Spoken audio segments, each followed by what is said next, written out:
ꯃꯇꯝꯗꯨꯗ ꯑꯩꯅ ꯈꯜꯂꯤꯁꯦ ꯑꯩꯅ ꯍꯧꯖꯤꯛ ꯆꯪꯉꯒꯦꯅ ꯈꯜꯂꯤꯕ ꯄꯣꯠꯁꯦ ꯑꯣꯏꯗ꯭ꯔꯤꯒꯩ ꯁꯨꯡꯇꯣꯛ ꯇꯣꯛꯑꯔꯣꯏꯁꯤꯅꯦ ꯑꯩꯅ ꯍꯥꯏꯁꯦ ꯑꯩ ꯐꯅꯌꯥꯝ ꯁꯤꯒꯦꯔꯥ ꯑꯃ ꯇꯧꯒꯦꯔꯥ ꯑꯗꯒꯤ ꯃꯤꯅ ꯑꯗꯨ ꯍꯥꯏꯔꯛꯀꯦꯔꯥ ꯑꯗꯥ ꯍꯥꯏꯔꯛꯀꯦꯔꯥ ꯑꯣꯏꯗ꯭ꯔꯤꯒꯩ ꯇꯣꯛꯑꯔꯣꯏꯅ ꯑꯩ ꯂꯦꯞꯄꯅꯦꯕ ꯍꯧꯖꯤꯛꯀꯤ ꯑꯣꯏꯅꯗꯤ ꯑꯩ ꯄꯜꯂꯒꯦ ꯄ꯭ꯔꯣꯕ꯭ꯂꯦꯝ ꯑꯃ ꯂꯥꯛꯑꯕ ꯄ꯭ꯔꯣꯕ꯭ꯂꯦꯝ ꯍꯥꯏꯕꯤꯒꯅꯣ ꯄ꯭ꯔꯣꯕ꯭ꯂꯦꯝꯁꯦ ꯌꯥꯝ ꯅꯦꯒꯦꯇꯤꯚ ꯑꯣꯏꯕ ꯋꯥꯔꯗꯅꯦꯕ ꯄ꯭ꯔꯣꯕ꯭ꯂꯦꯝꯒꯤ ꯃꯍꯨꯠꯇ ꯑꯩ ꯐꯥꯏꯅꯥꯟꯁꯤꯌꯦꯜ ꯆꯦꯂꯦꯟꯖ ꯑꯃ ꯂꯩꯔꯦ ꯑꯣꯔ ꯁꯤꯆꯨꯋꯦꯁꯟ ꯑꯃ ꯂꯩꯔꯦꯅ ꯄꯟꯕꯤꯌꯣ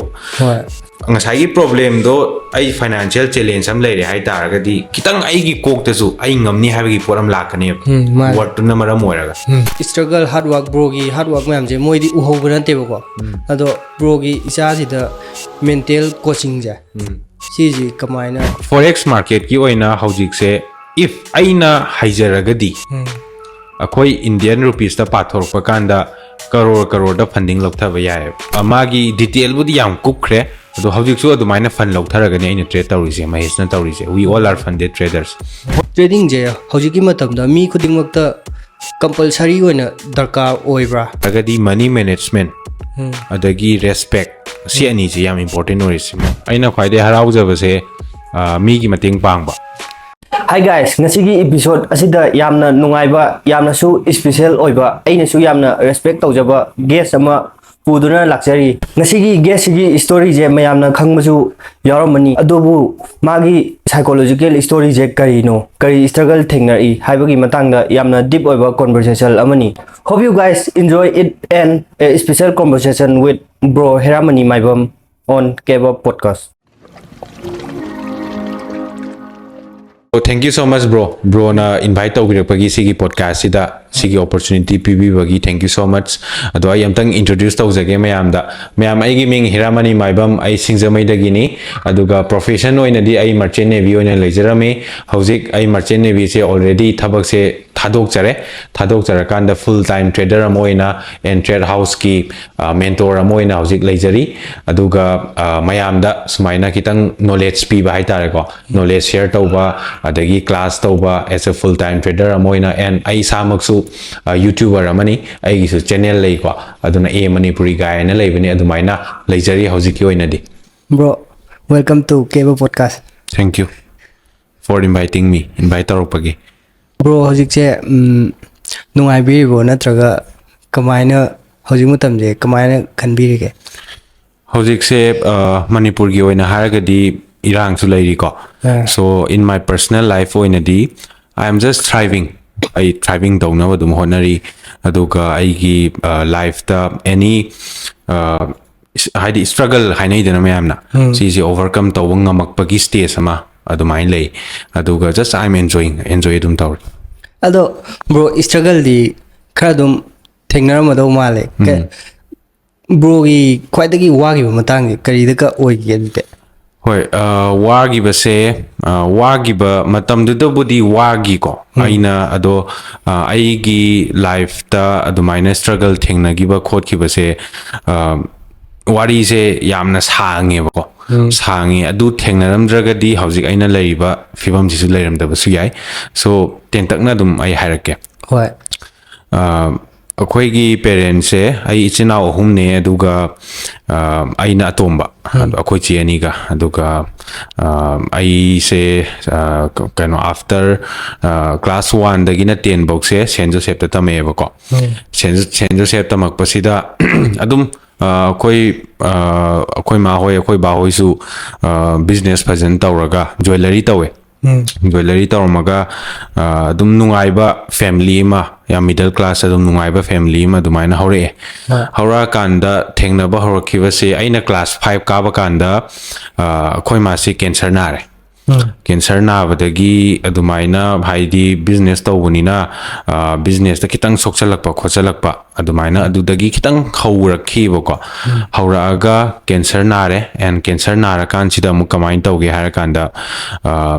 akhoi ba hoi adagi kaino se haidi matha sabanina ko akhoi ba su matam duda yu thakpa khotpa adumai tawi aduga just for aisu matam duda Saint Joseph ta su tamme aduga class 5 6 7 ai karak pasida dum khara ngauna khara ngausanana hore ba ko aije ꯁ꯭ꯀꯨꯜꯗ ꯃꯤ ꯐꯨꯅꯕ ꯑꯗꯒꯤ ꯕꯪ ꯇꯧꯕ ꯈꯣꯠꯄ ꯃꯌꯥꯝ ꯇꯧꯔꯛꯏꯗꯅ ꯋꯥꯈꯜ ꯃꯄꯨꯡ ꯐꯥꯗ꯭ꯔꯤꯉꯩ ꯃꯇꯝꯅꯤ ꯑꯗꯨ ꯃꯇꯝꯗꯨꯗꯤ ꯑꯗꯨꯃꯥꯏꯅ ꯑꯦꯛꯖꯥꯝꯗ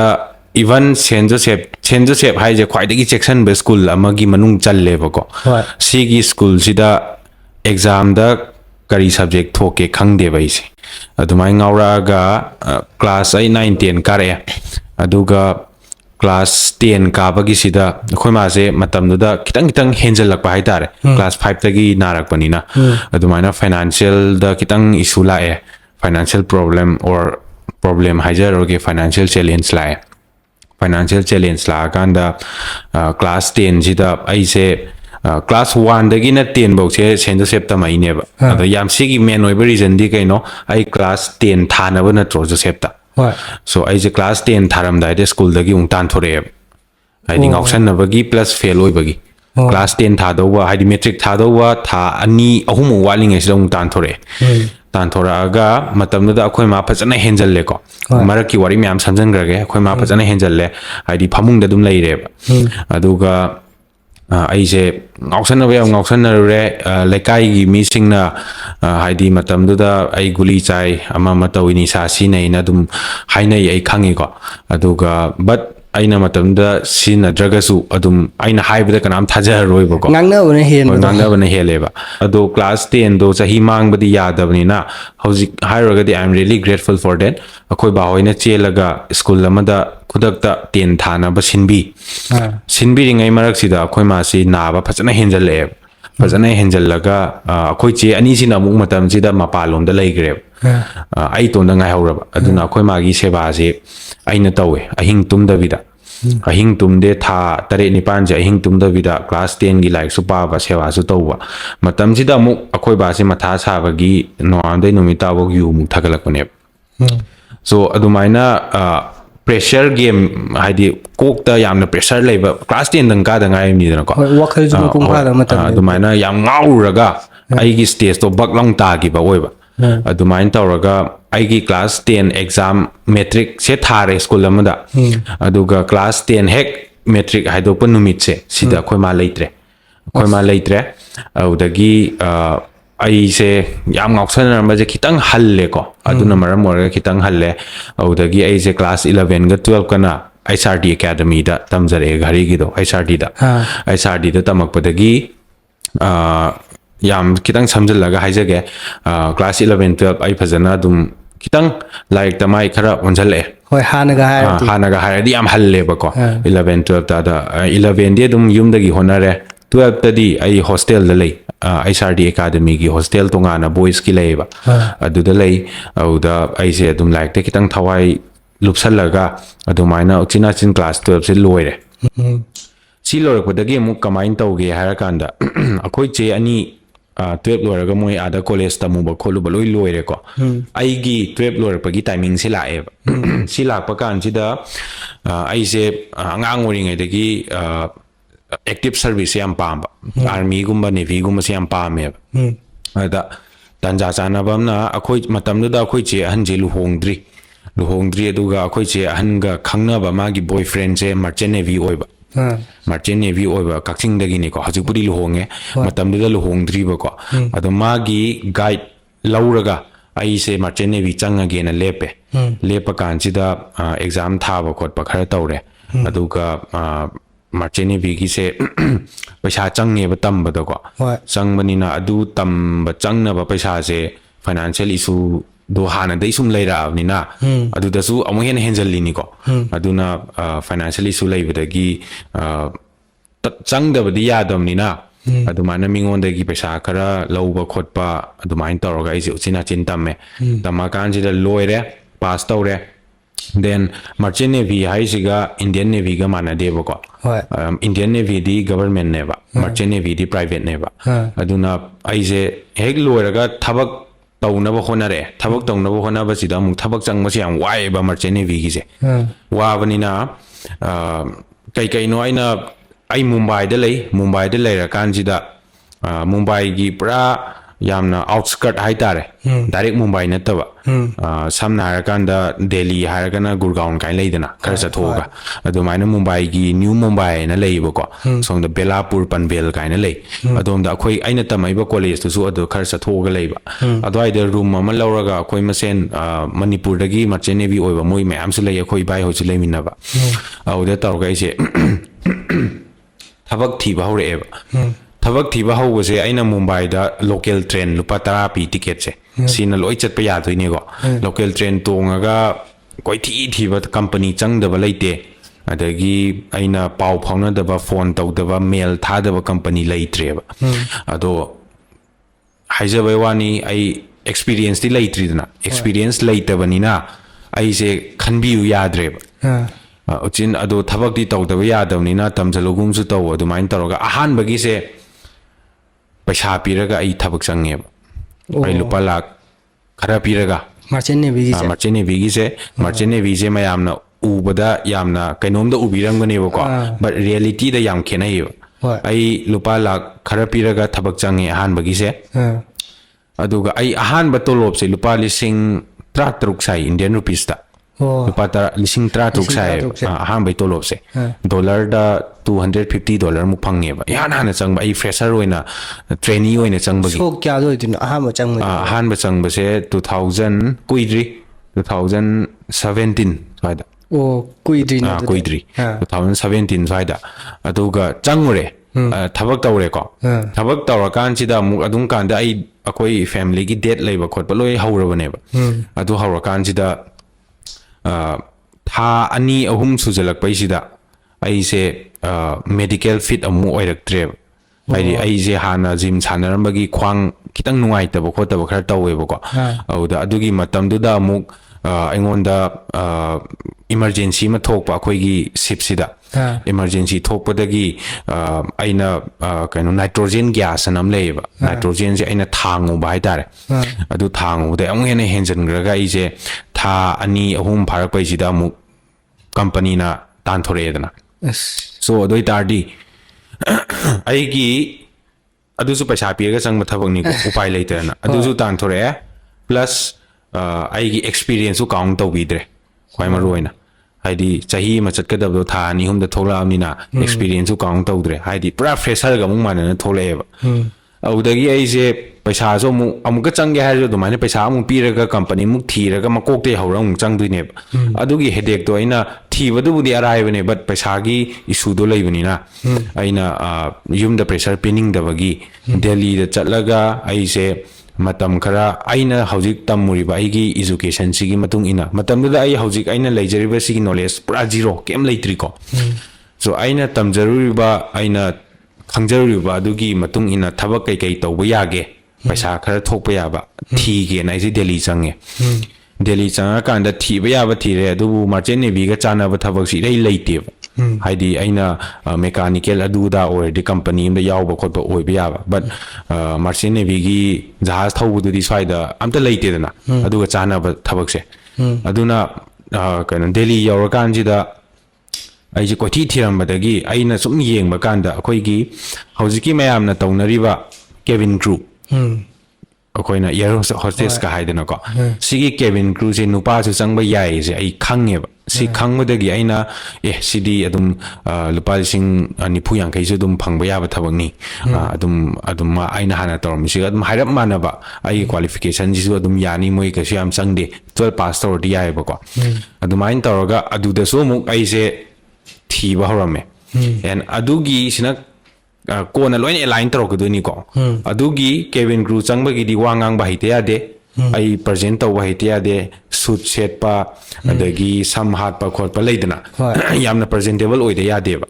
so adumaina ai je adugi wangang ba ga si isai tonda tamdana net ta ina yengdaba leitre aduga matamduda aina Merchant Navy gi thabak thibadasu hojiki cabin crew gi matang de tawrokpasi sigi matang sidasu hojik khaluragadi yam grateful oi ko but ai se ahan ba thabak thibasi jo khoi mayam lei je India gi khoi gi kan akhoi gi base sida aina thabak changbase yam hal le yam nauna change aduna aise khara thigat pa khara kan ba hai tare ada company chang da bam ta leite aina mail tha da bam ta leite aingon da phone number diary em lei company nga ta yaw ba tum nung ti gi kaino vacancy leibra tum hang ba hai tare adumain tawdana cabin crew gi se su aina thijan ba mu haure ai kamaina ai present tawgani kamaina interview yaw gani kai kai de chat gani thijan ba hora kan da interview se ani ahum gum ba yawme ani ahum je ai khalakte ko khalakta kanjida audagi muk aise upai leitana corona lamdai ni ko daija audagi yumda tholeba yumda tholaga ani suba thabak se haidi sum taraga le yadamni na marchene bigi se continue tawrage na muk khale adumai khala kanjida na muk asisu hanagi experience count to nate pura zero de hodoine pura fresher de hodoine adumaina mumbai da muk chatlaga thabak thiba mu haure bai same hanagi thire adu su experience count to damina same thing paisa chang dragadi company achau su phangde adagi experience laitamina company achau su laude bako aduna company khara yaba macham da aise paisa piraga amukka muk changne hanagi date tu gi mathak ta amukka date mingonde paisa muk puraga amuk change dep se amuk change handak changba ai hana lupa sing tra tu kuma phangda handak se 45,000 gumma phangye handak na chawkhat le ai se khara haraura ga change aduna dubai ado bro adugi salary du di imung manung maintenance to ko na bro ai harke adugi handagi sina dubai company ne ko change 45,000 sina imung da su khara thaba hanagi mingon de pusaluba mayam do khara singtok pa khot pa na plan macham leijari ni dana ko change ani suba se mu ani suba si ju muk tha mari phajalak pa swai da ai gi khwang gi do mu hawrak pa ne yan tai ko thang ai di ai ne bo ek tor di kaino ma yan that pa adugi type ta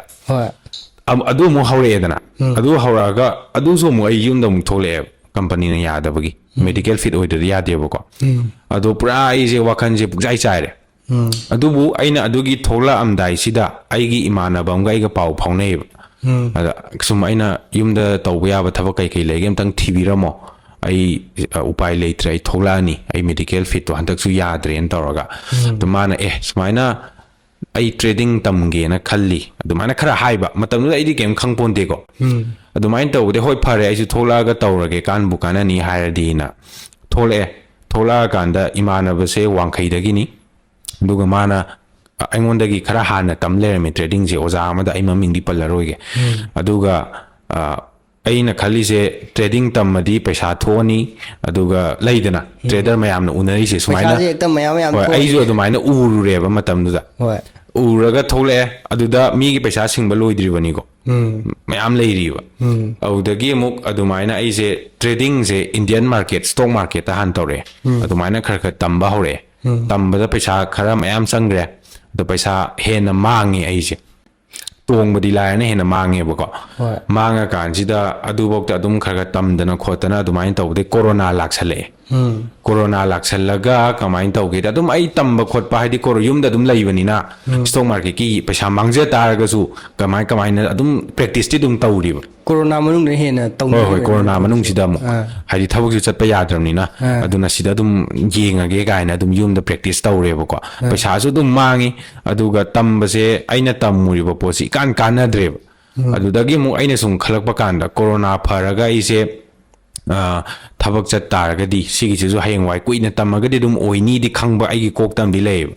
aduna sum indian market chen nong da pung taruk tagi hena hangde stock market se NSE ayuki pung mapan makai mapan sai dagi hawraga pung ahum sai da close taw duine adui manung da nang trade ta hu duine ba si je ngonda matam je khara chanarak ta bai tare aduna aina siga manava atopa alternative kai leige na sum thiwa hor pakan sida forex market se thengnareba forex ka crypto ga se thengnareba si thengnarakan da si di 24 hour chain ba market ni aduna aingonda matam khara phangba yae na aduda research tawba mu hawre ai research tawba khara kalle besagi research tawre adagi adugi online da course macha amani ga yaudana khotana khara tawre adumain tawraga forex ta mu ondhare forex ta ondharak ba tha ahum mari sujalak pai sida sum tamna corona ju kitang pharak pai matang do second wave pa kitang pharak pai matang do isale bako adugi matam sida mu aina internet ta ꯀꯩ ꯂꯩꯔꯤꯒꯦꯅ ꯑꯃꯨꯛ ꯊꯤꯕ ꯍꯧꯕꯅꯦꯕ ꯍꯥꯏꯗꯤ ꯁꯤꯒꯤ ꯐꯣꯔꯦꯛꯁꯦ ꯇꯝꯅ ꯍꯥꯏꯇꯥꯔꯦ ꯇꯝꯅ ꯏꯟꯇꯔꯅꯦꯠꯇ ꯑꯩꯒꯤ ꯊꯕꯛꯇꯣ ꯆꯪꯕ ꯌꯥꯔꯣꯏꯗ꯭ꯔꯥ ꯈꯣꯠꯂꯔꯣꯏꯗ꯭ꯔꯥ ꯚꯦꯀꯦꯟꯁꯤ ꯂꯩꯕ꯭ꯔꯥ ꯀꯥꯏꯅ ꯁꯨꯝ ꯆꯦꯛ ꯇꯧꯕ ꯂꯩꯗꯥꯏꯅꯦ ꯑꯗꯨꯃꯥꯏꯅ ꯆꯦꯛ ꯇꯧꯔꯤꯉꯩꯁꯤꯗ ꯋꯥꯔꯜꯒꯤ ꯈ꯭ꯋꯥꯏꯗꯒꯤ ꯕꯤꯒꯦꯁ ꯀꯝꯄꯅꯤ ꯀ꯭ꯔꯨꯖ ꯁꯤꯞ ꯈꯪꯉꯤꯀꯣ ꯄꯦꯁꯦꯟꯖꯔ ꯁꯤꯞꯇꯣ ꯈꯪꯉꯦ ꯀ꯭ꯔꯨꯖ ꯁꯤꯞꯀꯤ ꯈ꯭ꯋꯥꯏꯗꯒꯤ ꯕꯤꯒꯦꯁ ꯀꯝꯄꯅꯤ ꯑꯃꯒꯤ ꯚꯦꯀꯦꯟꯁꯤ ꯂꯩꯔꯦꯅ ꯊꯣꯛꯆꯜꯂꯛꯄ ꯍꯥꯏꯇꯥꯔꯦ ꯊꯣꯛꯆꯜꯂꯛꯄꯁꯦ ꯑꯩ ꯃꯇꯝꯗꯨꯗ ꯁꯤꯗꯤ ꯐꯩꯅꯦ ꯀ꯭ꯔꯨꯖ ꯁꯤꯞꯇ ꯇꯧꯔꯗꯤ ꯅꯨꯡꯁꯨ ꯅꯨꯡꯉꯥꯏꯔꯅꯤ ꯇꯣꯂꯣꯞꯁꯨ ꯆꯥꯎꯔꯅꯤ ꯇ꯭ꯔꯥꯏ ꯑꯝꯇꯪ ꯇꯧꯒꯦ ꯁꯤꯅꯦ ꯑꯩꯅ ꯈꯜꯂꯤꯁꯦ ꯑꯗꯨꯃꯥꯏꯅ ꯇꯧꯔꯒ ꯑꯩꯁꯦ ꯐꯣꯝ ꯊꯥꯖꯤꯟꯈ꯭ꯔꯦꯕꯀꯣ ꯑꯗꯨꯃꯥꯏꯅ ꯃꯊꯪ ꯇꯧꯔꯒ ꯏꯟꯇꯔꯚꯤꯌꯨ ꯑꯣꯟꯂꯥꯏꯟꯗ ꯂꯣꯏꯅ ꯇꯧꯋꯦ ꯀꯣꯔꯣꯅꯥ ꯑꯣꯏꯕꯅꯤꯅ ꯏꯟꯇꯔꯚꯤꯌꯨ ꯇꯧꯔꯦ ꯑꯃ ꯇꯧꯔꯦ ꯑꯩꯁꯦ ꯈꯟꯖꯜꯂꯛꯑꯦꯕ ꯏꯟꯇꯔꯚꯤꯌꯨꯁꯦ ꯈꯪꯕ꯭ꯔꯥ ꯏꯟꯇꯔꯚꯤꯌꯨ ꯈꯟꯖꯜꯂꯛꯑꯦ ꯑꯗꯨꯒ ꯑꯃꯨꯛ ꯇꯣꯂꯣꯞꯁꯤꯁꯨ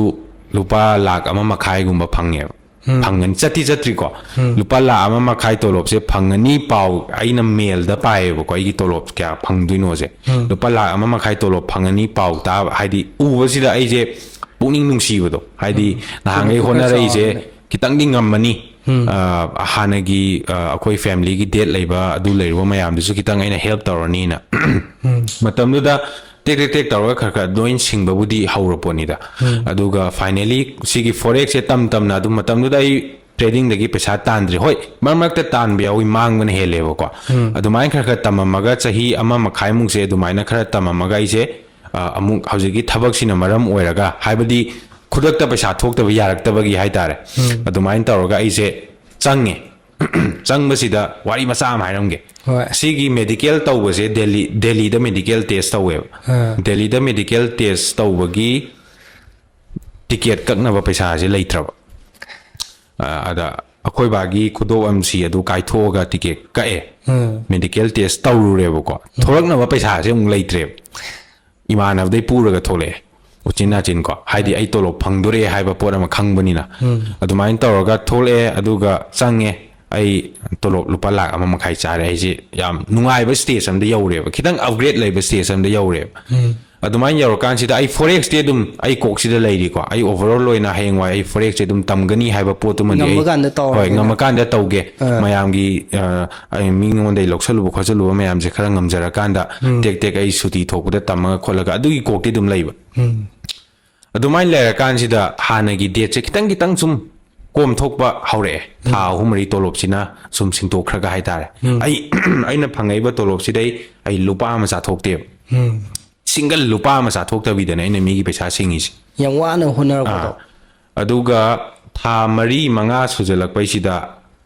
ꯄꯥꯎ ꯑꯃꯃꯨꯛ ꯂꯥꯛꯄꯅꯦꯕ ꯀꯩ ꯂꯥꯛꯀꯦ ꯍꯥꯏꯔꯀꯥꯟꯗ ꯑꯩꯈꯣꯏ ꯕꯥ ꯍꯣꯏ ꯑꯩꯈꯣꯏ ꯆꯦ ꯍꯣꯏꯅ ꯑꯩꯈꯣꯏ ꯃꯥ ꯂꯩꯔꯤꯉꯩ ꯑꯗꯨꯋꯥꯏꯗꯒꯤ ꯍꯧꯈꯤꯕ ꯑꯆꯧꯕ ꯃꯔꯨꯞ ꯑꯃ 1 crore ꯃꯨꯛ ꯇꯥꯕ ꯃꯔꯨꯞ ꯑꯃꯁꯤ ꯀꯥꯏꯔꯒ ꯑꯩꯈꯣꯏ ꯌꯨꯝꯗ ꯑꯃꯨꯛ ꯇꯥꯍꯧꯔꯕ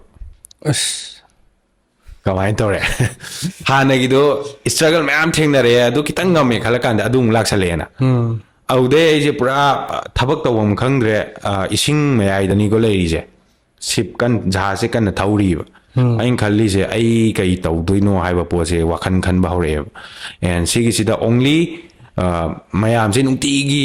ꯃꯤ ꯃꯌꯥꯝ ꯌꯨꯝꯗ ꯂꯥꯛꯁꯜꯂꯛꯄ ꯍꯥꯏꯁꯦ ꯑꯩꯉꯣꯟꯗ ꯀꯩꯅꯣ ꯂꯩꯇꯦꯗꯅ ꯍꯥꯏꯕꯗꯤ ꯋꯥꯈꯜ ꯁꯥꯟꯇꯤꯗꯣ ꯐꯪꯗ꯭ꯔꯦꯕ ꯍꯣꯏ ꯋꯥꯈꯜꯁꯨ ꯄꯣꯊꯥꯐꯝ ꯍꯣꯏ ꯈꯪꯉꯣꯏꯗꯣꯏꯅꯦ ꯃꯤꯅ ꯂꯥꯛꯑꯒ ꯌꯨꯝꯗ ꯄꯩꯁꯥ ꯊꯧꯕ ꯂꯥꯛꯑꯦꯌꯦ ꯑꯩꯈꯣꯏ ꯕꯥꯗ ꯑꯗꯨ ꯍꯥꯏꯔꯝꯃꯦꯌꯦ ꯑꯩꯈꯣꯏ ꯆꯦꯗ ꯑꯗꯨ ꯍꯥꯏꯔꯝꯃꯦ ꯇꯧꯕ ꯑꯩ ꯑꯁꯣꯝꯗ ꯂꯩꯐꯝ ꯆꯥꯐꯝ ꯈꯪꯗ꯭ꯔꯦꯕ ꯑꯩꯅ ꯈꯜꯂꯤꯁꯦ ꯑꯩ ꯊꯕꯛꯁꯦ ꯑꯃꯨꯛꯀ ꯇꯣꯛꯊꯣꯛꯑꯒ ꯌꯨꯝ ꯊꯣꯛꯈ꯭ꯔꯁꯤꯔꯥ ꯀꯥꯏꯅ ꯈꯟꯕ ꯃꯌꯥꯝ ꯌꯥꯎꯈ꯭ꯔꯦ ꯕꯠ ꯁꯤ ꯇꯣꯛ ꯇꯥꯔꯒꯗꯤ ꯋꯦꯗꯣ ꯂꯩꯇꯦ ꯑꯗꯨꯅ ꯑꯩꯅ ꯀꯩꯅꯣ ꯂꯧꯕ ꯌꯥꯒꯗ꯭ꯔꯅ ꯂꯣꯟ ꯂꯧꯕ ꯌꯥꯒꯗ꯭ꯔꯅ ꯁꯨꯝ ꯑꯜꯇꯔꯅꯦꯇꯤቭ ꯋꯦ ꯑꯃ ꯌꯦꯡꯉꯛꯑꯦꯕꯀꯣ ꯃꯤꯒꯤ ꯄꯩꯁꯥꯗꯨ ꯁꯤꯡꯇꯣꯛꯈꯤꯕ ꯌꯥꯒꯗ꯭ꯔꯅ ꯑꯗ ꯌꯦꯡꯕꯗꯒꯤ ꯑꯩꯈꯣꯏ ꯈꯪꯅ ꯆꯥꯟꯅꯕ ꯑꯝꯗ ꯍꯪꯉꯒ ꯑꯩꯒꯤ ꯇꯣꯂꯣꯞꯇꯨꯒꯤ ꯃꯇꯨꯡ ꯏꯟꯅ ꯅꯪꯅ ꯊꯕꯛ ꯇꯧꯕ ꯊꯥ 6 ꯐꯥꯔꯀꯥꯟꯗ ꯂꯣꯟ ꯂꯧꯕ ꯌꯥꯅꯤꯁꯦ ꯍꯥꯏꯔꯛꯑꯦꯕꯀோ ꯑꯗꯨꯝ ꯀꯥꯟꯗ ꯑꯩ ꯊꯥ 5 ꯈꯔ ꯍꯦꯟꯖꯜꯂꯛꯑꯦꯕ ꯑꯩꯅ ꯍꯪꯕ ꯀꯥꯟꯁꯤꯗ ꯑꯩꯅ ꯀꯌꯥ ꯌꯥꯗꯣꯏꯅꯣ ꯍꯥꯏ ꯂꯨꯄꯥ 150,000ꯃꯨꯛꯇꯤ ꯂꯧꯕ ꯌꯥꯅꯤ ꯁꯤꯅꯦꯕ ꯑꯗꯨ ꯐꯔꯦ ꯑꯩ ꯂꯧꯔꯒꯦ ꯁꯤꯅꯦ ꯑꯩꯅ ꯍꯥꯏꯁꯦ ꯑꯗꯨꯒ ꯑꯩꯁꯦ ꯌꯨꯝꯗ ꯊꯥ 9 ꯁꯨꯔꯀꯥꯟꯗ ꯌꯨꯝꯗ ꯊꯣꯛꯂꯛꯑꯦ ꯌꯨꯝꯗ ꯊꯣꯛꯂꯛꯑꯒ ꯃꯤ ꯃꯌꯥꯝꯁꯦ ꯈꯥꯝꯃꯒ ꯊꯝꯃꯦꯕ ꯊꯥ 2-3 ꯉꯥꯏꯕꯤꯀꯣ ꯅꯣꯏꯒꯤ ꯄꯩꯁꯥꯗꯣ ꯁꯤꯡꯒꯦꯅ ꯁꯤꯡꯗꯕꯗꯤ ꯌꯥꯗꯕꯅꯤꯅꯀꯣ ꯑꯩꯈꯣꯏꯗ ꯇꯥꯔꯛꯑꯕꯅꯤꯅ ꯍꯥꯏꯇꯥꯔꯦ ꯑꯇꯣꯞꯄꯗꯨꯗꯤ ꯃꯤ ꯃꯌꯥꯝꯗꯣ ꯇꯣꯂꯣꯞꯇꯣ ꯐꯪꯉꯒ ꯂꯣꯏ ꯆꯦꯟꯈ꯭ꯔꯦꯕ ꯂꯣꯠꯈ꯭ꯔꯦꯕ ꯑꯩꯈꯣꯏꯗ ꯇꯥꯍꯧꯔꯕ ꯑꯗꯨꯅ ꯑꯗꯨꯗꯤ ꯅꯨꯡꯉꯥꯏꯇꯕꯅꯤꯅ ꯑꯩꯅ ꯍꯥꯏꯁꯦ ꯑꯩ ꯁꯤꯡꯒꯅꯤ ꯊꯥ 2-3ꯗꯤ ꯉꯥꯏꯕꯤꯌꯨ ꯑꯩ ꯂꯣꯟ ꯇꯥꯟꯅꯔꯤꯁꯤꯅꯦꯕ yumda thole yum adugi maraktuda loan phangani khange loan je lupa la yankhai mu phangani khange adubu toli dudi karora mani dana yankhai duna loibuju natri ba mu adu mathak sida mu lupa la yankhai du lawrubagi EMI je lupa lising humpu humdra mu thi doine ba tha kudingi sigi kok je ngonda laibanina aina sum kaino ma khotor ebuko aina hodik phangi je tolop da lupa la ama makhai mu tolop chare yumda laiba nate ko dusu sida tolop chai je aina loan si lauthokra kanda lupa lising humpu humdra di EMI sakhrani aduga aina hana yawsaluba marup ki lupa lising kun kunthra ma sakhrani lupa lising ni phu yankhai khatane bai khutele maudoisi yumda laitabida ada leuraga ko adumai adoi tardi lupsi ki lupa lising ni phu sina sahi 10 da kyam tan ba yage se ai kok to khotok ba hore adoi targadi aina khanjariba mayam je phanggadra phangmoidra haiba poche ai kok te sum analyze to ba hore adudagi aina sidi yararoi je khangjare eba ko sigi thabak sina yararoi je aduna aina khali je yum hek yowaga ai thabak tok thoge sina ai khali risk lowgi lowrage na ko kai gi no ha kanda another step ta ai trading je kok te le trading sida aina aigi hojiki thabak sida aina sahi 10 continue to targadi aina talak toi paisa je mathoi matamdu da ai loan singi be ai aduga gari macham thauraga adum normal mayam leinei sumaina leigibadi yai ko tawutabu aina pami ba life to ai phangoi san khangjare adumaina tawringai tanja sida mung nongma ai je koi jahaz ki thobam je bridge ko amaton leiba ko aduda duty tawraga aigi ka da kumakpa aigi duty loira kumakpa duty loira kumakpa sida cruise ship ki di passenger mayam yawunina kaino yaweba akoigi jahaz manung da swimming pool yaweba ko swimming pool sida moi mamanaba UK machani UK machani aduga moi mamanaba mari manga si cruise ship ta koiba lakma kangu oidoineba ado akoidi adugi duda thabak tawr leibanina passenger ga wari sanaba allow tawde yadeba ko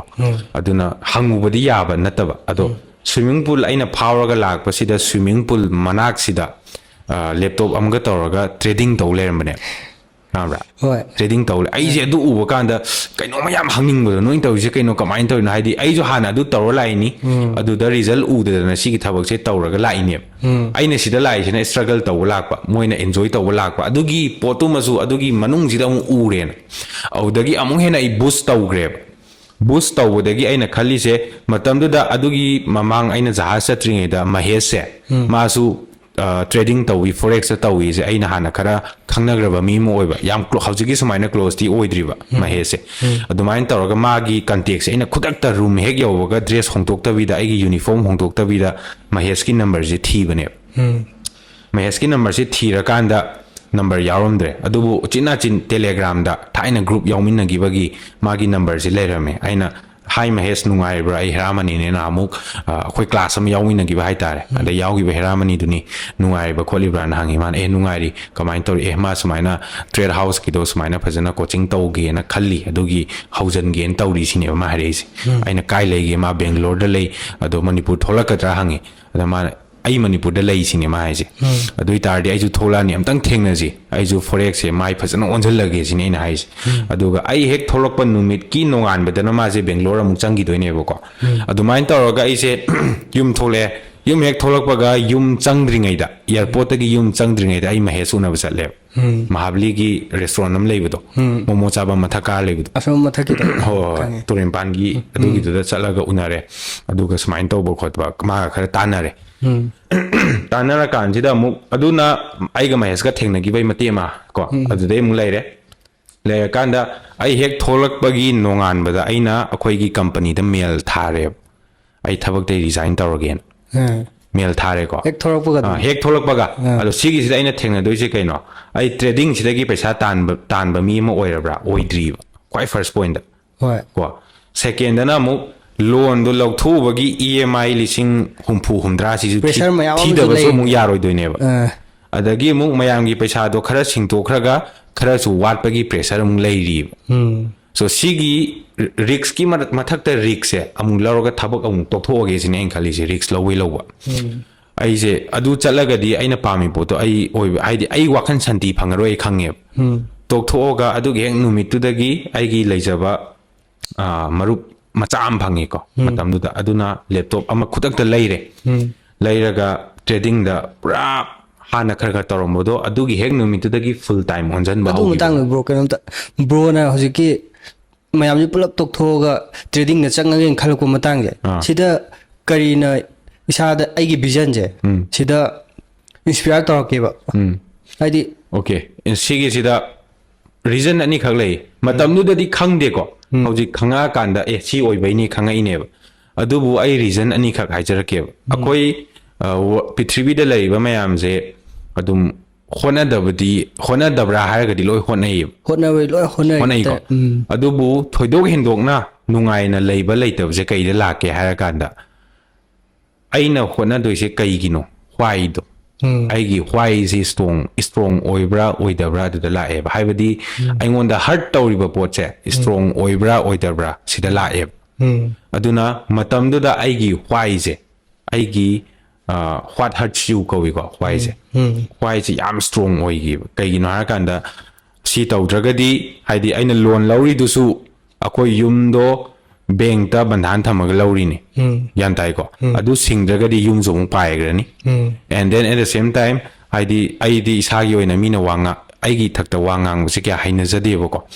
aduna aduguma mayam do sum reason do yam leigredana and akoi bahoy anu chale akoi che hoi luhong da yaroi aduma mayam do nupa ni na aina responsible ama yawba plus aigi why do yam strong oi aduma in tawraga laure aduga matam dura aina khali je aina hojik changage na khali ba poche oidrige sungtok to roi sine na ai ai phanyam sigera ama tawgera adagi min adu harakera ada harakera oidrige to roi na lepne adu geng numitu dagi thabak to kan sida ai adumaina mahesh ka pullaga trade house ki maramda lakpa khotpa adum leigre adudagi amuk aise yumda leidi oiroi khange kaigino harakanda yumdadi imanaba punje harakani deva karma haibam lei adagi adu tawi ada taw yam leidina si poche aingonda yawningdabagi and aina tamjarpudui matung ina matamduda ai manifest ki maramda khangba hore manifest kamain tawni books paba audio taba and I am very grateful that I trading gi oina di ai gi side amdai lakjabani but Mahesh ka Thengnarakanda Mahesh na ingonda introduce tawgibane buko manifestation haisi kaino books pabai kana ba kaino audio tabai kana ba kaino ado I am very grateful to Mahesh ado man introduce tawraga aise adugi si apply kar kar tawrakanda yumda lainingaktre yumda leragadi aise distraction charani oibada matam changoi hadi oibada khara warni sana khangjaibuko audagi aise Delhi da khudakta changi khudakta changaga imanaba UPSC thagadauba imanaba amga aiga leiminare leiminarakanda hoi aigi EMI do kamaina hungi manode ai khangawdre ngamnabade dum hungre thabak tawdragasu ngamnabade hungre adumai hullai adu hawisu dum ai EMI hulli loidri adugi londo aduga yamna ngakpam na haitari isana su ngakchaba matamduda UPSC thagadaba imanabase St. Joseph ki moigi rank holders ngatane haidi laik hairakpa kangu nebako adu sigi laik hayakpa kangu se mana UPSC thanabagi honajabase adum bro su khangamgani UPSC prepare tawba mi na kyam honai khangi ko laik kyam pai coaching chatpa adum tumdabi hona doineba hojiki imana se adumai honari ni tana mana ngakpane ai wonda hoi nang tawisi kaino ai dark circle leram ai nongmada pung 30 chatuk chatet computer mamang da phamaga Nomaijing Dogaba Kai, I came Kandi, I focus to see oi the Yadena, do my inter honor e, delete. And do my honor e, oh, the Gisum Laga, Sahi Ama Park with the result over. Oh, they de funded account lae, my am lae, or the mind tam na, la ganda, how's 6 days or in Yam Samba worry that. Yes, bro, you worry it. Nungunai or the gay. Kaya ni ako ito ju inspiration ju fajan no oe ko sida ngasai horokpada bro gi mama je cancer narga leikide abado adai matang da bro je kayam wa gi ai ti koi ma ju cancer nar leikide ko ada bro je kap ka yaw gi bro yawe matam da class 10 ne ko haibadi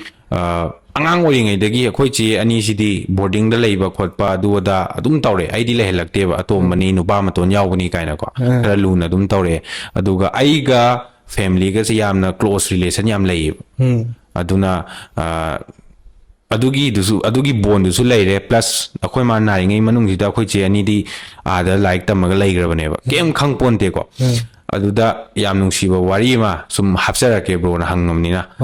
ꯃꯇꯝꯗꯨꯗ financial ꯏꯁꯨ ꯂꯥꯛꯄ ꯍꯧꯔꯛꯄꯒꯤ ꯑꯗꯨꯛ ꯌꯥꯝꯅ ꯉꯥꯎꯁꯟꯅꯔꯝꯕ ꯑꯗꯒꯤ ꯄꯩꯁꯥ ꯅꯨꯡꯁꯥꯁꯦ middle class ꯑꯃꯗ ꯍꯥꯏꯗꯤ ꯁꯅꯥꯒꯤ ꯖ꯭ꯋꯦꯂꯔꯤ ꯗꯨꯀꯥꯟ ꯁꯅꯥꯒꯤ ꯗꯨꯀꯥꯟ ꯐꯝꯃꯝꯕ ꯍꯥꯏꯁꯦ ꯑꯗꯨꯝ ꯌꯥꯝ ꯀꯟꯅ ꯋꯥꯕꯗꯤ ꯅꯠꯇ꯭ꯔꯦꯗꯅꯀꯣ ꯑꯗꯨꯝ ꯈꯔ ꯅꯨꯡꯉꯥꯏꯖꯅ ꯂꯩꯔꯝꯃꯦꯕ ꯑꯗꯨꯒꯤ ꯁ꯭ꯇꯦꯖꯇꯨꯗꯒꯤ ꯕꯛ ꯂꯥꯎ ꯀꯨꯝꯃꯒ ꯑꯩꯅ ꯀ꯭ꯂꯥꯁ ꯑꯩꯈꯣꯏ ꯃꯥ ꯂꯩꯔꯝꯗꯥꯏꯒꯤ ꯀꯩꯅꯣꯁꯤꯗ ꯍꯥꯏꯗꯤ ꯊꯥ 2-3 ꯋꯥꯠꯂꯤꯉꯩꯒꯤꯁꯦ ꯑꯩꯈꯣꯏ ꯃꯥ ꯑꯗꯨꯒꯤꯁꯤꯗ ꯄꯩꯁꯥꯁꯦ ꯑꯩꯈꯣꯏ ꯆꯦ ꯍꯣꯏꯒꯤ ꯊꯥꯗ ꯌꯥꯗ꯭ꯔꯕ ꯑꯅꯤꯃꯛꯀꯤ ꯑꯗ ꯎꯆꯤꯟ ꯅꯥꯆꯤꯟ ꯊꯥꯈ꯭ꯔꯒ ꯑꯩꯈꯣꯏ ꯃꯥꯒꯤ ꯍꯤꯗꯥꯛꯁꯦ ꯃꯇꯝꯗꯨꯗ ꯍꯤꯗꯥꯛ ꯌꯥꯝ ꯆꯪꯉꯦꯕꯀꯣ ꯑꯗꯨꯗ ꯑꯩ ꯑꯦꯛꯖꯦꯛꯂꯤ ꯀꯩꯅꯣꯗꯤ ꯈꯪꯗ꯭ꯔꯦ ꯕꯠ ꯂꯨꯄꯥ 500ꯒꯤ ꯍꯤꯗꯥꯛ ꯑꯃ ꯂꯩꯒꯗꯕ ꯑꯃ ꯂꯩꯕ 500ꯒꯤ ꯍꯤꯗꯥꯛ ꯂꯩꯒꯗꯕ ꯂꯩꯕꯁꯦ ꯄꯩꯁꯥ ꯂꯩꯇ꯭ꯔꯦꯁꯦ ꯑꯩ ꯈꯪꯉꯦꯕ ꯑꯩꯁꯦ ꯆꯥꯛ ꯊꯣꯡꯉꯝꯃꯒ ꯑꯩꯈꯣꯏ ꯕꯥ ꯃꯇꯝꯗꯨꯗ ꯃꯥꯁꯨ ꯋꯥꯈꯟꯁꯦ ꯄꯨ ꯉꯝꯗꯕꯒꯤ 24 hour ꯌꯨ ꯉꯥꯎꯔ ꯂꯩꯌꯦꯕ ꯑꯩꯈꯣꯏ ꯕꯥꯅ ꯌꯨ ꯉꯥꯎꯔ ꯂꯩꯊꯣꯛꯈ꯭ꯔꯕ ꯑꯩꯈꯣꯏ ꯃꯥꯒꯤꯅ ꯍꯤꯗꯥꯛ ꯂꯩꯇ꯭ꯔꯕ ꯄꯩꯁꯥ ꯂꯩꯇ꯭ꯔꯕ ꯑꯩꯈꯣꯏ ꯆꯦ ꯍꯣꯏꯒꯤꯗꯤ ꯊꯥꯗ ꯌꯥꯗꯕꯅꯤꯅ ꯊꯥꯗꯣꯛꯈ꯭ꯔꯕ ꯂꯨꯄꯥ 500ꯁꯦ ꯀ꯭ꯂꯥꯁ 10ꯅꯤꯀꯣ ꯃꯇꯝꯗꯨꯗ ꯀꯥꯏꯁꯦ ꯑꯩ ꯀ꯭ꯂꯥꯁ 10ꯒꯤ ꯂꯥꯏꯔꯤꯛ ꯄꯥꯅ ꯕ꯭ꯔꯣ ꯍꯦꯔꯥꯃꯅꯤ ꯂꯣꯏꯅ ꯇꯥꯍꯧꯕꯅꯦ ꯍꯣꯏ ꯂꯥꯏꯔꯤꯛ ꯄꯥꯅ ꯇꯧꯔꯤꯅꯦꯕ ꯑꯗꯨꯒꯤꯁꯤꯗ ꯑꯩꯁꯦ ꯀꯩꯗꯧꯗꯣꯏꯅꯣꯁꯦ ꯈꯟꯕ ꯉꯝꯃꯛꯇ꯭ꯔꯦꯕꯀꯣ ꯑꯗ ꯑꯩꯈꯣꯏ ꯃꯥꯒꯤ ꯍꯤꯗꯥꯛꯁꯦ ꯑꯩ ꯂꯩꯔꯒꯦ ꯁꯤꯅꯦ ꯑꯩꯅ ꯈꯜꯂꯤꯁꯦ ꯑꯩ ꯂꯩꯔꯒꯦꯅ ꯈꯜꯂꯒ ꯑꯩꯉꯣꯟꯗ ꯂꯨꯄꯥ 10 ꯌꯥꯎꯋꯦꯕ ꯂꯨꯄꯥ 10ꯁꯦ ꯄꯥꯏꯔꯒ ꯁꯤꯡꯖꯃꯩ ꯊꯣꯡꯗ ꯊꯣꯛꯂꯛꯑꯦ ꯁꯤꯡꯖꯃꯩ ꯊꯣꯡꯗ ꯊꯣꯛꯂꯛꯑꯒ ꯑꯣꯇꯣ ꯇꯣꯡꯉꯒ ꯈ꯭ꯋꯥꯏꯔꯝꯕꯟ ꯆꯠꯂꯦꯕ ꯂꯨꯄꯥ 10 ꯂꯧꯋꯦ 5ꯔ 10ꯔ ꯀꯥꯎꯔꯦ ꯈ꯭ꯋꯥꯏꯔꯝꯕꯟ ꯌꯧꯕꯗ ꯂꯨꯄꯥ 10ꯔ 5ꯔ ꯂꯧꯔꯦ ꯈ꯭ꯋꯥꯏꯔꯝꯕꯟ ꯌꯧꯔꯦꯗꯅ ꯌꯧꯔꯒ ꯑꯩꯅ ꯈꯜꯂꯤꯁꯦ ꯂꯨꯄꯥ 500 ꯇꯥꯟꯅꯕ ꯊꯕꯛ ꯑꯃ ꯍꯦꯛꯇ ꯇꯧꯁꯜꯂꯒꯦ ꯁꯤꯅꯦ ꯑꯩꯅ ꯈꯜꯂꯤꯁꯦ ꯑꯗꯨꯃꯥꯏꯅ ꯑꯗꯨꯋꯥꯏꯗ ꯀꯣꯏꯊꯤ ꯊꯤꯔꯦ ꯑꯗꯨꯗ ꯈ꯭ꯋꯥꯏꯔꯝꯕꯟꯒꯤ ꯃꯅꯥ ꯌꯣꯟꯕ ꯃꯌꯥꯡꯅ ꯃꯌꯥꯝ ꯃꯅꯥ ꯌꯣꯟꯕ ꯈꯔ ꯂꯩꯕꯅꯦꯕ ꯊꯣꯡ ꯃꯅꯥꯛꯀꯤ ꯑꯗꯨꯋꯥꯏꯗ ꯑꯩꯅ ꯈꯜꯂꯤꯁꯦ ꯁꯤꯗ ꯀꯩꯅꯣ ꯉꯁꯤ ꯇꯧꯁꯜꯂꯒ ꯄꯩꯁꯥ ꯈꯔ ꯇꯥꯜꯂꯒ ꯑꯩꯈꯣꯏ ꯃꯥꯒꯤ ꯍꯤꯗꯥꯛꯁꯤ ꯂꯩꯔ ꯂꯥꯛꯑꯒꯦ ꯁꯤꯅꯤ ꯑꯗꯨꯃꯥꯏꯅ ꯇꯧꯔꯒ ꯑꯩꯁꯦ ꯃꯅꯥ ꯌꯣꯟꯕ ꯌꯥꯎꯔꯦ ꯈꯔ ꯌꯣꯟꯕ ꯌꯥꯎꯕꯗꯤ ꯃꯇꯦꯡ ꯄꯥꯡꯕ ꯊꯥꯡꯕ ꯈꯣꯠꯄ ꯈꯔ ꯌꯥꯎꯔꯦ ꯌꯥꯎꯔꯒ ꯂꯨꯄꯥ 500 ꯇꯥꯜꯂꯦꯕ ꯑꯩꯁꯦ ꯇꯤ ꯍꯔꯥꯎꯔꯦꯕꯀꯣ ꯑꯗꯨꯃꯥꯏꯅ ꯇꯧꯔꯒ ꯂꯨꯄꯥ 500ꯁꯤꯅ ꯑꯩꯈꯣꯏ ꯃꯥꯒꯤ ꯍꯤꯗꯥꯛ ꯂꯩꯔꯒ ꯑꯣꯇꯣ ꯇꯣꯡꯉ ꯍꯜꯂꯛꯑꯦ ꯑꯗꯨꯃꯥꯏꯅ ꯍꯜꯂꯛꯑꯦ ꯍꯥꯏꯗꯤ ꯑꯩꯒꯤ ꯃꯇꯝꯗꯨꯗ ꯑꯩꯅ ꯑꯗꯨ ꯇꯧꯗ ꯌꯥꯗꯦ ꯍꯥꯏꯕ ꯅꯠꯇꯕ ꯕꯠ ꯑꯩꯒꯤ ꯃꯥꯏꯟꯗꯣ ꯌꯥꯝꯅ ꯀꯩꯅꯣꯝꯗ ꯆꯠꯈ꯭ꯔꯦꯕ ꯄ꯭ꯔꯦꯁꯔ ꯍꯣꯏ ꯃꯌꯥꯝꯗꯨꯅ ꯄ꯭ꯔꯦꯁꯔ ꯃꯌꯥꯝꯗꯨꯅ ꯑꯗꯨꯃꯥꯏꯅ ꯀꯩꯁꯨ ꯇꯧꯔꯝꯕ ꯅꯠꯇꯦꯕꯀꯣ ꯑꯩꯈꯣꯏ ꯏꯃꯨꯡꯁꯦ ꯁꯣ ꯁꯨꯝ ꯗꯥꯎꯟ ꯁꯨꯝ ꯆꯠꯈꯤꯕ ꯍꯥꯏꯇꯥꯔꯦꯅꯦ ꯃꯇꯝꯗꯨꯗ ꯑꯗꯨꯒ ꯑꯗꯨꯃꯥꯏꯅ ꯇꯧꯔꯒ ꯍꯥꯏꯗꯤ ꯑꯗꯨꯒꯨꯝꯕ ꯊꯦꯡꯅꯔꯛꯑꯦ ꯑꯦꯟ ꯑꯃ ꯑꯩꯅ ꯌꯥꯝ ꯅꯨꯡꯉꯥꯏꯈꯤꯗꯕ ꯑꯃꯒ ꯂꯩ ꯑꯗꯨꯅ ꯁꯅꯥꯒꯤ ꯗꯨꯀꯥꯟ ꯐꯝꯃꯝꯃꯦ ꯑꯗꯨꯒ ꯃꯔꯛ ꯑꯃ ꯑꯩꯅ ꯀ꯭ꯂꯥꯁ 12 ꯀꯥꯔꯤꯉꯩꯒꯤ ꯃꯔꯛ ꯑꯃꯗ ꯄꯥꯟ ꯗꯨꯀꯥꯟ ꯑꯃꯨꯛ ꯐꯝꯃꯝꯃꯦꯕ ꯑꯩꯈꯣꯏꯁꯦ ꯎꯄꯥꯏ ꯂꯩꯔꯛꯇꯕ ꯍꯥꯏꯇꯥꯔꯦ ꯑꯗꯨꯗꯨꯅ ꯁꯅꯥꯒꯤ ꯗꯨꯀꯥꯟ ꯐꯝꯃꯝꯕꯗꯒꯤ ꯍꯥꯏꯗꯤ ꯑꯉꯥꯡ ꯑꯣꯏꯔꯤꯉꯩꯗꯩ ꯑꯗꯨꯝ ꯎꯔꯤꯅꯦ ꯃꯤ ꯁꯅꯥ ꯂꯩꯕ ꯂꯥꯛꯄ ꯅꯣꯡꯃꯗ ꯂꯨꯄꯥ 1-2 ꯌꯣꯟꯕꯒꯗꯣ ꯑꯗꯨꯝ ꯑꯉꯥꯡ ꯑꯣꯏꯔꯤꯉꯩꯗꯩ ꯃꯤꯠꯇ ꯎꯔꯛꯏꯅꯦꯕ ꯑꯗꯨꯒꯤ ꯁ꯭ꯇꯦꯖꯇꯨꯗꯒꯤ ꯄꯥꯟ ꯗꯨꯀꯥꯟ ꯐꯝꯃ ꯂꯩꯔꯝꯕꯁꯤꯗ ꯑꯩꯁꯦ ꯄꯨꯔꯥ ꯀꯩꯅꯣꯝ ꯆꯠꯈ꯭ꯔꯦꯕ ꯑꯩꯅ ꯀ꯭ꯂꯥꯁ 12 ꯀꯥꯔꯤꯉꯩꯁꯤda ꯑꯩꯈꯣꯏ ꯕꯥꯁꯦ ꯁꯅꯥꯒꯤ ꯂꯤꯛ ꯌꯣꯜꯂꯝꯃꯤꯅꯤꯗꯅꯀꯣ ꯂꯨꯄꯥ 10 ꯄꯤꯕ ꯀ꯭ꯋꯥꯁꯦ ꯇꯞ ꯂꯩꯔꯝꯕꯅꯦꯕ ꯑꯗꯨ ꯎꯕ ꯀꯥꯟꯗ ꯑꯩꯉꯣꯟꯗ ꯄꯨꯔꯥ ꯀꯩꯅꯣꯝꯃ ꯐꯥꯎꯈ꯭ꯔꯦꯕ ꯃꯇꯝꯗꯨꯗ ꯕꯠ ꯏꯠꯁ ꯑ ꯚꯦꯔꯤ ꯂꯣꯡ ꯁ꯭ꯇꯣꯔꯤ ꯌꯥꯝ ꯁꯥꯡꯈ꯭ꯔꯦ ꯋꯥꯔꯤꯁꯦ ꯑꯗꯨꯕꯨ ꯑꯗꯨꯃꯥꯏꯅ ꯊꯦꯡꯅꯔꯛꯑꯦ ꯍꯥꯏꯇꯥꯔꯦ ꯑꯗꯣ ꯑꯁ ꯀ꯭ꯂꯥꯁ 9-10ꯒ ꯀꯥꯔꯛꯄ ꯃꯇꯝꯗꯒ ꯁꯨꯃꯥꯏꯅꯒ ꯄ꯭ꯔꯦꯁꯔꯒ ꯂꯩꯕ ꯍꯥꯏꯁꯦ ꯑꯗꯨꯝ ꯐꯖꯅ ꯋꯥꯔꯝꯃꯅꯤ ꯍꯥꯏꯗꯤ ꯃꯇꯝꯁꯦ ꯏꯟꯈꯠꯂꯛꯄꯒꯤ ꯉꯥꯎꯅꯤꯡꯕ ꯂꯥꯡꯅꯤꯡꯕ ꯀꯣꯏꯅꯤꯡꯕ ꯃꯌꯥꯝ ꯑꯃꯁꯨ ꯂꯩꯕ ꯃꯇꯝꯅꯤ ꯀ꯭ꯂꯥꯁ 9ꯒ ꯀꯥꯕ ꯃꯇꯝꯁꯦ ꯋꯥꯈꯜꯁꯨ ꯐꯥꯊꯕꯁꯨ ꯈꯔ ꯑꯗꯨꯝ ꯋꯥꯕ ꯑꯗꯒꯤ ꯁꯤꯒꯨꯝꯕ ꯃꯇꯥꯡꯁꯦ ꯁꯤꯗ ꯕ꯭ꯔꯣꯒꯤ ꯅꯨꯡꯁꯤ ꯅꯨꯡꯉꯣꯟꯒꯤ ꯃꯇꯥꯡꯁꯤꯗꯤ ꯌꯥꯎꯕ ꯈꯣꯠꯄ ꯂꯩꯕ ꯁꯤꯗ ꯌꯥꯎꯋꯦ ꯍꯥꯏꯕꯗꯤ ꯃꯇꯝ ꯑꯗꯨꯒꯤ ꯑꯩꯅ ꯀ꯭ꯂꯥꯁ 9-10 ꯀꯥꯔꯛꯄꯗ ꯍꯣꯏ ꯑꯩ ꯔꯤꯂꯦꯁꯟꯁꯤꯞ ꯑꯗꯨꯝ ꯂꯩꯔꯛꯏꯀꯣ ꯍꯥꯏꯗꯤ ꯏꯟꯈꯠꯂꯛꯄ ꯁꯤꯗꯤ ꯍꯧꯅꯕ ꯃꯤ ꯈꯨꯗꯤꯡꯃꯛ ꯂꯣꯏꯅ ꯑꯗꯨꯝ ꯂꯩꯅꯔꯤꯕ ꯂꯩꯔꯛꯏ ꯑꯗꯨꯗꯒꯤ ꯑꯥꯐꯇꯔ ꯀ꯭ꯂꯥꯁ 11-12ꯇ ꯑꯗꯨꯝ ꯂꯩꯔꯛꯏ ꯑꯗꯨꯃꯥꯏꯅ ꯑꯗꯨꯒꯤꯗꯤ ꯑꯀꯥꯏꯕ ꯀꯩꯁꯨ ꯂꯩꯔꯛꯇꯦ ꯇꯧꯕꯇꯕꯨ ꯃꯇꯝꯗꯨꯗ ꯒꯥꯔꯤꯁꯦ ꯑꯩꯒꯤ ꯒꯥꯔꯤ ꯑꯆꯧꯕꯒ ꯂꯩꯒꯦ ꯇꯧꯔꯝꯃꯕꯅꯦꯕ ꯑꯗꯨꯃꯥꯏꯅ ꯅꯥꯁꯜꯂꯛꯄꯗꯒꯤ ꯇꯣꯛꯈꯤꯕ ꯈꯣꯠꯈꯤꯕ ꯑꯗꯨꯃꯥꯏꯅ ꯇꯧꯕꯗꯤ ꯌꯥꯝ ꯊꯦꯡꯅꯩ ꯑꯗꯨꯒ ꯁꯨꯝ ꯏꯀꯥꯏꯈꯤꯕ ꯈꯣꯠꯈꯤꯕ ꯑꯗꯨꯝꯕꯗꯤ ꯑꯗꯨꯝ ꯊꯦꯡꯅꯩ ꯑꯗꯣ ꯕ꯭ꯔꯣꯒꯤ ꯍꯧꯖꯤꯛꯀꯤ ꯋꯥꯔꯤꯁꯤꯗ ꯕ꯭ꯔꯣꯁꯦ ꯏꯁꯇ꯭ꯔꯒꯜꯁꯨ ꯃꯌꯥꯝ ꯑꯃ ꯊꯦꯡꯅꯔꯦ ꯁꯤꯗ ꯕ꯭ꯔꯣꯒꯤ ꯂꯥꯏꯐ ꯆꯦꯟꯖꯤꯡ ꯄꯥꯔꯠꯁꯦ ꯍꯥꯏꯗꯤ ꯈꯪꯍꯣꯡ ꯍꯣꯡꯈꯤꯕ ꯃꯇꯥꯡꯁꯦ ꯁ꯭ꯋꯥꯏ ꯃꯇꯥꯡꯁꯤꯁꯨ ꯈꯤꯇꯪ ꯍꯥꯏꯕꯤꯌꯨꯅꯦ ꯑꯩꯅ ꯍꯣꯡꯈꯤꯕꯁꯦ ꯑꯩꯈꯣꯏ ꯃꯥ ꯍꯦꯛ ꯂꯩꯇ꯭ꯔꯕ ꯃꯇꯨꯡꯁꯦ ꯁꯤꯗꯒꯤ ꯄꯨꯔꯥ ꯁ꯭ꯇꯦꯖ ꯑꯃꯗ ꯂꯥꯛꯑꯦꯗꯅ ꯑꯗꯨꯒ ꯑꯃꯨꯛ ꯀ꯭ꯂꯥꯁ 12 ꯂꯣꯏꯔꯛꯑꯒ ꯍꯥꯏꯗꯤ ꯉꯁꯥꯏꯒꯤ ꯄꯩꯁꯥ ꯄꯤꯔ ꯆꯪꯕ ꯊꯕꯛ ꯇꯣꯛꯈꯤꯕ ꯈꯣꯠꯈꯤꯕ ꯃꯌꯥꯝ ꯊꯦꯡꯅꯩꯁꯦ ꯁꯤꯗꯩ ꯑꯃꯨꯛ ꯈꯔ ꯑꯃꯨꯛ ꯍꯣꯡꯉꯛꯑꯦ ꯑꯩꯁꯦ ꯑꯗꯨꯕꯨ ꯑꯩ perfect ꯑꯣꯏꯗ꯭ꯔꯤꯕ but aina thabak last ki oina aina loan lauthoga thabak tokthorapase sidagi pura ulta da hongibani hai tare aigi wakhal londa aina toruba thabakta adagi kaino da ado mayamna so hanande hainabadi tare ado aina thengnarakpa kanda aina phajana aina toruba thabak sida focus tawraba ai yumga paus phauna deb thamda amur anira call tawi lore hanagi imanaba kainai haibadi pundre haiba nate pau phauna deb moiga sa ai daily da leiramnina adagi pura dunia amdani leise aduna grinding stress hai tare adu tawramdragadi ai hojik leisi su oiroi ko but and yam grateful oiba mana hojik aina maning da yenkhat luba matamda akhoi mana dumain tawramdraba adagi aina ai hana thabak dai tan thorakpado tan thoomdraba adoi taragadi ai cruise ship ta changbasu phangamoy cruise ship ta changma phangdragadi loan lawbasu phangamoyba loan lawba phangdradi ma'am थेंगनग्रे नको हौजी येंगो कांद lion align ओइ लेरम बाय तार अदुना अदुगी the everything happens to me is for a reason अदुगा is for my ultimate advantage हाय तार अदुमाय अदु ब्रो सिदा स्ट्रगल जे थेंगनरिंग गई फवा हाइदी थेंगनरिंग गई इसादसु एक्सपीरियंस अमजु लाकपा अदुगी इसादसु प्रेशर लाइरिंग गई इसागी फीलिंग विजन जिजु चाउनु उरकपजिजु अदुम उरकप्रा अदुगी सिजु कमाइन तौगे vision di dum lei aduga matam du learn ba vision ga hojik lei ba vision ga di khara khenare kai gi no har kana matam du da apam di leira ga kamain tawdino khangdaba hojik ti lei ba se aina khara tamjaru ba knowledge mayam phang poi matung ina vision je kamain thamni adui matung da kamain work tawni haiba magi formula type hai tare direct formula na traga su adumaina step tumadi yam clear oire aduga ai gi vision aina pami poche kaino khangi kaidawe aina hogrino adu khangi and aigi why do yam strong oy adu bro sida akoina dum tabada akoina khanjaba matamda marching navy habaje marching navy harga sida lam da chatlaga company sing jitagi pochai je law business ekta tawba sumaina ju khanmasu yaw yoko ado marching navy je karino si kitang chamlama thambiyo okay marching navy je koigi hojik bro na sigi room sida uri myam je 98% marching navy na porak pangatane laigino haragadi lam amaga lalolatik tawrise export import tawrise cc plane da chatte chatli khara kitang percent yam pi eba adubu porak ba adi sidagi thadokhiba export tawgiba import tawrei myam se jahas na ngatane ba adugi jahas thawriba myam sibuni marching navy harise aduna madi government gi makha da leiba nate private ni aduga company mayam lei company du da join tar kanda moina jahas sida chalu na chattoine bako aduga jahas ta sum khan mayam lei aina kwai last aina tarom baduna cruise ship passenger gi do Titanic ka leidana adugumba aduga atopa thau puba jahas lei adagi container kaina ko gari puba jahas lei aduna gari puba sina ro ship kawe khoi gari gumba car carrier se sina ro ship kawe ba adagi tanker kain lei VLCC kain lei makhan lei jahas ta su ado bro koi Manipur adi samudra gumba leitaba beach gumba leitaba koi Manipur gumba lamji da di pochai je puthok pusin je kangphan gi lambi da su tawi mathak ta ju pui ado si route che si gumba leidaba lamji da di pochai puthok pusin business tawba da bro di lam da mayam chatlaga thengnarabani kamai tawga kitang grow lakpa yaba je kamai ubi ke grow lakpa yaba se hoi Manipur da ji samudar semu di yaroi tabu Manipur gi oina hairagadi Manipur ga khwai naknaba India gi port se Kolkata ne aduga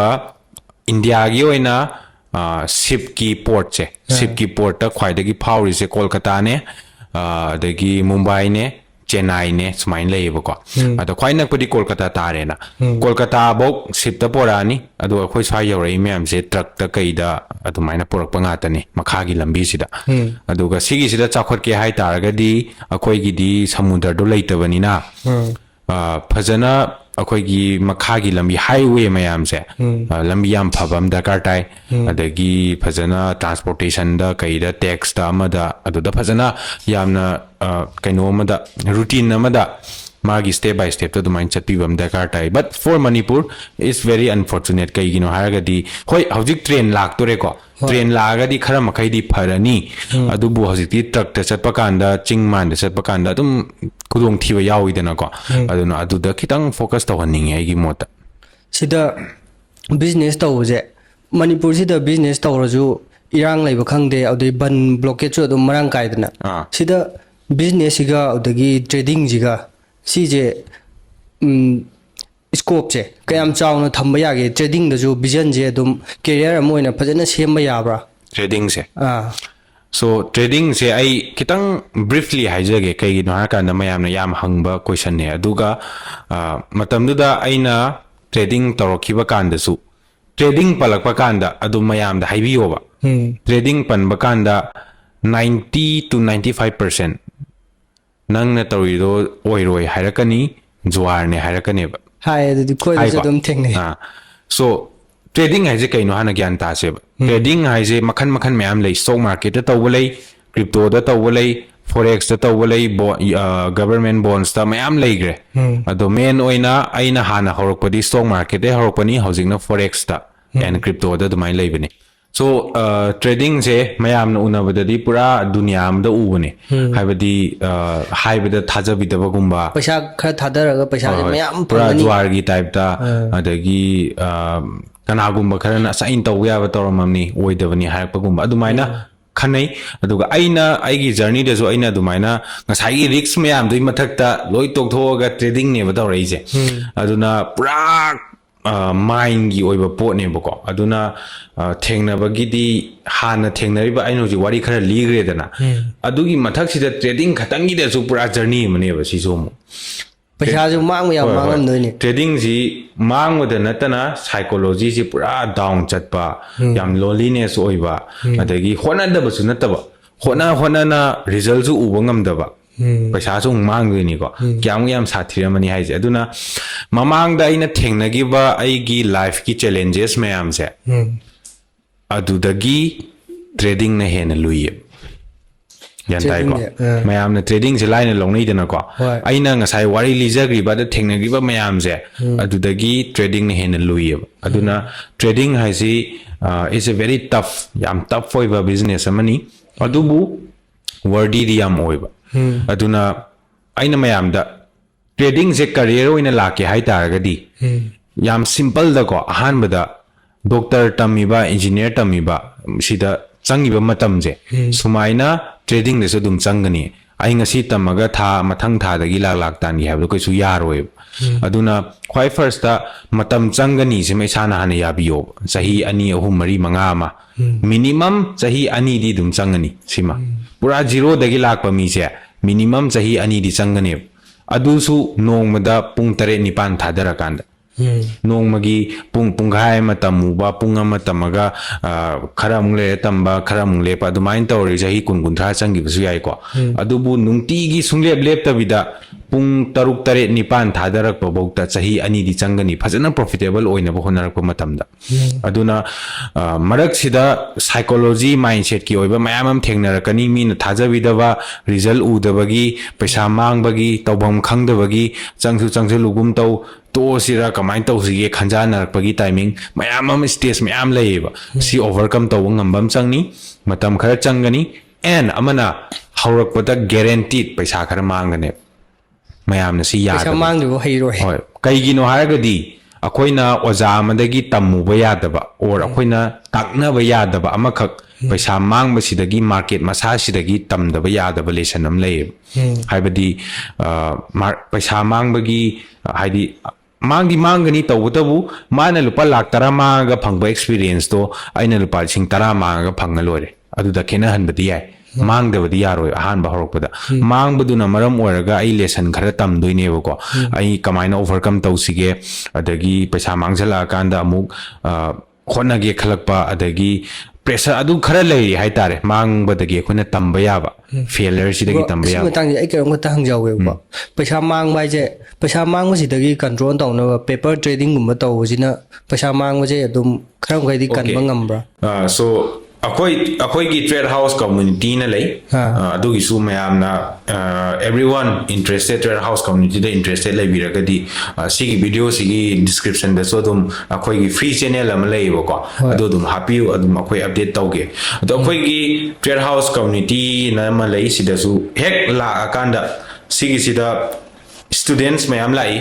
ꯑꯗꯒꯤ business ꯇꯧꯕ ꯕꯤꯖꯤꯅꯦꯁꯇ ꯃꯈꯟ ꯃꯌꯥꯝ ꯂꯩꯈ꯭ꯔꯦ check ꯁꯨꯕꯗꯒꯤ ꯍꯧꯔꯒ business ꯇꯧꯕꯗ ꯇꯣꯞ ꯂꯦꯚꯦꯜꯐꯥꯎ ꯌꯥꯎꯋꯦꯕ ꯑꯁꯦꯡꯕꯅꯤꯀꯣ ꯑꯩꯅ ꯍꯥꯏꯔꯤꯁꯦ ꯇ꯭ꯔꯦꯗ ꯍꯥꯎꯁ ꯀꯝꯃꯨꯅꯤꯇꯤꯁꯤꯗ ꯔꯪ ꯇꯧꯕ ꯃꯤ ꯌꯥꯎꯏ ꯀꯦꯃꯦꯔꯥ ꯀꯥꯞꯄ ꯃꯤ ꯌꯥꯎꯏ ꯂꯣꯏ ꯁꯨꯔꯦ ꯑꯗꯒꯤ ꯊꯕꯛ ꯇꯧꯕꯗꯁꯨ ꯕꯦꯡꯛ ꯃꯦꯅꯦꯖꯔ ꯌꯥꯎꯏ ꯑꯗꯒꯤ ꯁꯦꯀ꯭ꯔꯦꯇꯔꯤꯌꯦꯠꯇ ꯊꯕꯛ ꯇꯧꯕ ꯑꯗꯨꯝ ꯍꯥꯏ ꯄ꯭ꯔꯣꯐꯥꯏꯜ ꯑꯗꯨꯝ ꯌꯥꯎꯋꯦꯕꯀꯣ ꯑꯗꯨꯅ ꯈ꯭ꯋꯥꯏ ꯐꯥꯔꯁꯇ ꯂꯥꯏꯛ ꯃꯥꯏꯟꯗꯦꯠ ꯄꯤꯄꯜꯒ ꯄꯨꯟꯕ ꯀꯣ ꯋꯥꯈꯟ ꯃꯥꯟꯅꯕ ꯃꯤꯒ ꯄꯨꯟꯕ ꯋꯥꯈꯟ ꯃꯥꯟꯅꯕ ꯃꯤꯗ ꯁꯤꯌꯔ ꯇꯧꯕ ꯋꯥꯈꯟ ꯃꯥꯟꯅꯗꯕ ꯃꯤꯗꯗꯤ ꯑꯗꯨꯝ ꯇꯨꯃꯤꯟ ꯂꯩꯕꯤꯌꯣ ꯑꯗꯨꯒ ꯁꯤꯌꯔ ꯇꯧꯒꯦ ꯍꯥꯏꯔꯒꯗꯤ ꯋꯥꯈꯟ ꯃꯥꯟꯅꯕ ꯃꯤꯒ ꯁꯤꯌꯔ ꯇꯧꯃꯤꯟꯅꯕ ꯐꯝꯃꯤꯟꯅꯕ ꯃꯥꯁꯇꯔ ꯃꯥꯏꯟ ꯇꯧꯃꯤꯟꯅꯕ ꯑꯗꯒꯤ ꯔꯥꯏꯠ ꯃꯦꯟꯇꯣꯔ ꯑꯃ ꯆꯪꯉꯤ ꯃꯦꯟꯇꯣꯔ ꯑꯩꯕꯨ ꯐꯖꯅ ꯒꯥꯏꯗ ꯇꯧꯕꯤꯒꯗꯕ ꯃꯦꯟꯇꯣꯔ ꯑꯃꯗꯤ ꯆꯪꯒꯅꯦꯕ ꯑꯗꯨꯅ ꯁꯤꯒꯤ ꯃꯦꯟꯇꯣꯔꯁꯦ ꯃꯨꯟꯅ ꯈꯟꯕꯤꯕ ꯍꯩꯕ ꯀꯣ ꯑꯗꯨꯅ ꯍꯣꯏ ꯑꯩ ꯑꯣꯏꯕ ꯌꯥꯏ ꯕ꯭ꯔో ꯑꯣꯏꯕ ꯌꯥꯏ ꯀꯅꯥꯒꯨꯝꯕ ꯑꯃ ꯑꯣꯏꯕ ꯌꯥꯏ ꯕꯠ ꯃꯦꯟꯇꯣꯔꯗ ꯃꯈꯟ ꯌꯥꯝ ꯂꯩꯌꯦꯕꯀꯣ ꯍꯥꯏꯗꯤ ꯀꯥꯇꯨ ꯀꯥꯔꯟ ꯇꯧꯔꯒ ꯀꯣꯔꯁ ꯈꯔ ꯌꯣꯟꯁꯤꯜꯂꯛꯄ ꯑꯗꯒꯤ ꯁꯣꯐꯋꯦꯌꯔ ꯈꯔ ꯌꯣꯟꯁꯤꯜꯂꯛꯑꯒ ꯅꯪꯒꯤ ꯀ꯭ꯂꯥꯁ ꯂꯣꯏꯔꯦ ꯍꯥꯏꯔꯒ ꯑꯗꯨꯃꯥꯏꯅ ꯃꯌꯥꯝ ꯊꯦꯡꯅꯔꯦ ꯑꯗꯨꯅ ꯁꯤ ꯃꯅꯤꯄꯨꯔꯗꯗꯤ ꯗꯤꯁ ꯏꯁ ꯚꯦꯔꯤ ꯑꯟꯐꯣꯔꯆꯨꯅꯦꯠ ꯀꯩꯒꯤꯅꯣ ꯍꯥꯏꯔꯒꯗꯤ ꯁꯤꯅ ꯍꯦꯟꯅ ꯅꯝꯃꯦꯕꯀꯣ ꯑꯩ ꯂꯣꯏꯅꯃꯛꯇ ꯍꯥꯏꯕ ꯅꯠꯇꯦ ꯁꯝ ꯑꯣꯐ ꯗꯦꯝ ꯈꯔ ꯂꯩꯌꯦꯕ ꯑꯗꯨꯅ ꯇ꯭ꯔꯦꯗꯤꯡ ꯍꯥꯏꯔ ꯏꯁꯀꯦꯝꯒꯤ ꯇꯥꯏꯞꯇ ꯈꯟꯅꯕꯅ ꯅꯝꯃꯦ ꯃꯅꯤꯄꯨꯔꯗꯗꯤ ꯑꯗꯨꯅ ꯀꯩꯒꯤꯅꯣ ꯍꯥꯏꯔꯀꯥꯟꯗ ꯐꯖꯅ ꯒꯥꯏꯗ ꯇꯧꯕꯤꯔꯒꯗꯤ ꯀꯩꯅꯣ ꯃꯥꯒꯤ ꯀꯔꯤꯌꯔ ꯑꯣꯏꯅ ꯁꯦꯝꯃꯛꯄꯗ ꯌꯥꯝ ꯃꯇꯦꯡ ꯄꯥꯡꯅꯤ ꯑꯗꯨꯒ ꯇ꯭ꯔꯦꯗꯤꯡꯒꯤ ꯁꯥꯊꯤꯕ ꯑꯃꯅꯀꯣ ꯋꯥꯟꯁ ꯃꯥꯒꯤ ꯂꯦꯚꯦꯜꯗꯨꯃ ꯌꯧꯈ꯭ꯔꯕ ꯑꯗꯨꯒꯤ ꯂꯦꯚꯦꯜꯗꯣ ꯌꯧꯈꯤ ꯇꯥꯔꯒꯗꯤ ꯄꯨꯔꯥ ꯀꯩ ꯍꯥꯏꯅꯤ ꯄꯩꯁꯥ ꯁꯥꯕ ꯃꯦꯆꯤꯟꯒꯤ ꯇꯥꯏꯞꯇ ꯍꯥꯏꯇꯥꯔꯦ ꯌꯥꯝ ꯁꯝꯅ ꯁꯤꯝꯄꯜ ꯑꯦꯁꯦ ꯀꯩꯒꯤꯅꯣ ꯍꯥꯏꯇꯥꯔꯒꯗꯤ ꯌꯥꯝꯅ ꯗꯤꯐꯤꯀꯜ ꯑꯣꯏꯕ ꯄꯣꯠꯅꯤ ꯕꯠ ꯑꯗꯨꯕꯨ ꯃꯥꯒꯤ ꯂꯦꯚꯦꯜꯗꯣ ꯋꯥꯟꯁ ꯌꯧꯈ꯭ꯔꯕ ꯑꯩꯉꯣꯟꯗ ꯀꯔꯝꯕ ꯃꯐꯝ ꯍꯥꯏꯕ ꯂꯩꯇꯦ ꯑꯩ ꯗꯨꯕꯥꯏꯗ ꯂꯩꯒꯦꯔꯥ ꯃꯅꯤꯄꯨꯔ ꯂꯩꯒꯦꯔꯥ ꯕꯦꯡꯒ꯭ꯂꯣꯔ ꯂꯩꯒꯦꯔꯥ ꯂꯦꯞꯇꯣꯞ ꯑꯃꯒ ꯏꯟꯇꯔꯅꯦꯠ ꯑꯃꯒ ꯂꯩꯔ ꯂꯣꯏꯔꯦ ꯄꯨꯟꯁꯤ ꯆꯨꯞꯄꯁꯨ ꯍꯣꯏ ꯌꯥꯔꯛꯇꯣꯏꯅꯤ ꯑꯗꯒꯤ ꯅꯣꯡꯃꯒꯤ ꯑꯗꯨꯝ ꯐꯝ ꯂꯩꯗꯧ ꯅꯠꯇꯦ ꯅꯣꯡꯃꯒꯤ ꯃꯔꯨꯑꯣꯏꯕ ꯇꯥꯏꯃꯤꯡ ꯈꯔ ꯂꯩꯀꯣ ꯑꯗꯨꯗ ꯄꯨꯡ 1 2 3 ꯃꯦꯛꯁꯤꯃꯝ ꯑꯗꯨꯃꯥꯏꯅ ꯐꯝꯕꯤꯔ ꯂꯣꯏꯔꯦ ꯑꯩꯅ ꯇꯥꯟꯕꯒꯤꯗꯤ ꯂꯤꯃꯤꯠ ꯂꯩꯇ꯭ꯔꯦ ꯑꯗꯨꯒꯤ ꯄꯣꯠꯇꯣ ꯌꯧꯅꯕ ꯍꯣꯠꯅꯕꯗ ꯁꯇ꯭ꯔꯒꯜ ꯃꯌꯥꯝ ꯑꯃꯗꯤ ꯆꯪꯉꯦꯕ ꯑꯗꯨꯅ ꯋꯥꯟꯁ ꯑꯗꯨꯒꯤ ꯄꯣꯠꯇꯣ ꯌꯧꯈ꯭ꯔꯒꯗꯤ ꯄꯨꯔꯥ ꯃꯇꯝꯁꯨ ꯐꯪꯅꯤ ꯃꯐꯝꯁꯨ ꯐꯪꯅꯤ ꯑꯗꯒꯤ ꯑꯩꯉꯣꯟꯗ ꯇꯥꯏꯝꯁꯨ ꯐꯪꯅꯦꯕ ꯑꯗꯨꯅ ꯑꯗꯨꯒꯤ ꯂꯦꯚꯦꯜꯗꯣ ꯌꯧꯈꯤ ꯇꯥꯔꯗꯤ ꯑꯇꯣꯞꯄ ꯊꯕꯛꯇ ꯗꯥꯏꯕꯔꯁꯤꯐꯥꯏ ꯇꯧꯒꯦ ꯌꯥꯔꯛꯑꯅꯤ ꯑꯇꯣꯞꯄ ꯃꯌꯥꯝ ꯌꯦꯡꯒꯦ ꯌꯥꯔꯛꯑꯅꯤꯕꯀꯣ ꯑꯗꯨꯅ ꯌꯥꯝ ꯀꯥꯟꯅꯕ ꯄꯣꯠꯅꯤ ꯕꯠ ꯉꯁꯥꯏꯒꯤ ꯑꯩꯅ ꯍꯥꯏꯖꯔꯤꯕ ꯃꯌꯥꯝꯗꯣ ꯃꯇꯝ ꯆꯪꯒꯅꯤ ꯍꯧꯔꯛꯄꯗ ꯈꯔ ꯄꯩꯁా ꯃꯥꯡꯊꯣꯛ ꯃꯥꯡꯖꯤꯟ ꯇꯧꯅꯤ ꯋꯤꯠ ꯔꯥꯏꯠ ꯃꯦꯟꯇꯣꯔ ꯑꯃꯒ ꯆꯠꯃꯤꯟꯅꯕ ꯑꯃ ꯆꯪꯉꯤ right community like minded people ꯑꯃꯒ ꯄꯨꯟꯅ ꯆꯠꯃꯤꯟꯅꯕ ꯑꯃ ꯆꯪꯉꯦꯕꯀோ ꯑꯗꯨꯅ ꯄꯨꯔꯥ ꯍꯧꯖꯤꯛꯇꯒꯤ ꯑꯗꯨꯝ खर लोइनबी हाइतार हदी थबक तौबा बिजनेस तौबा मी अमनसु अदुम तौबा याबा पोनी स्टूडेंट नसु अदुम तौबा याबा पोनी अदगी वर्किंग प्रोफेशनल अमसु अदुम तौबा याबा पोनी नोंगमगी पुंग अमा पुंग अनि अइना ngamjabado nungtigi khara kasum thadaraga nongmagi khara learn tahouba khara amu learn tau report amu apply tauba tamba adumaina hojik-tagi nungtigi pung ama ni sum thadaraga chahi 3 4 5 gi matungda adugi pot dum oiba yadoineba aduna yam thina kanaba poni aigi oinadi ko aduga aina yam nungaiba amna trading gi matangda kharkha hanadi pura yawramdeba ko hojik se aina khanbada mathematics ta oiramdau male class 10 gi trading gi matangda khara yawa hawreba demat account se kaino ka khara yawa adu yamna phaba step ne aduna let's say for example ai je trader ne ba hengwai ai gi next generation du da ai gi sai su da hai tare moina class 5 6 ka ba hawr ko dai de aina sum nungti gi khar sum tambiren lawrasi ne moina 12 lorak pa di a yawroi do aduna sumaina pura kano chatpa yaba potneba adusu mionda depends so tawdaba yam nungai na hai tare adubu hoi hawrokpada khara difficult oi khara struggle tawbam changi adu overcome torokan lakadoineba ko so adumai lay trading si adu bro ekhoina dum thengnaba matamda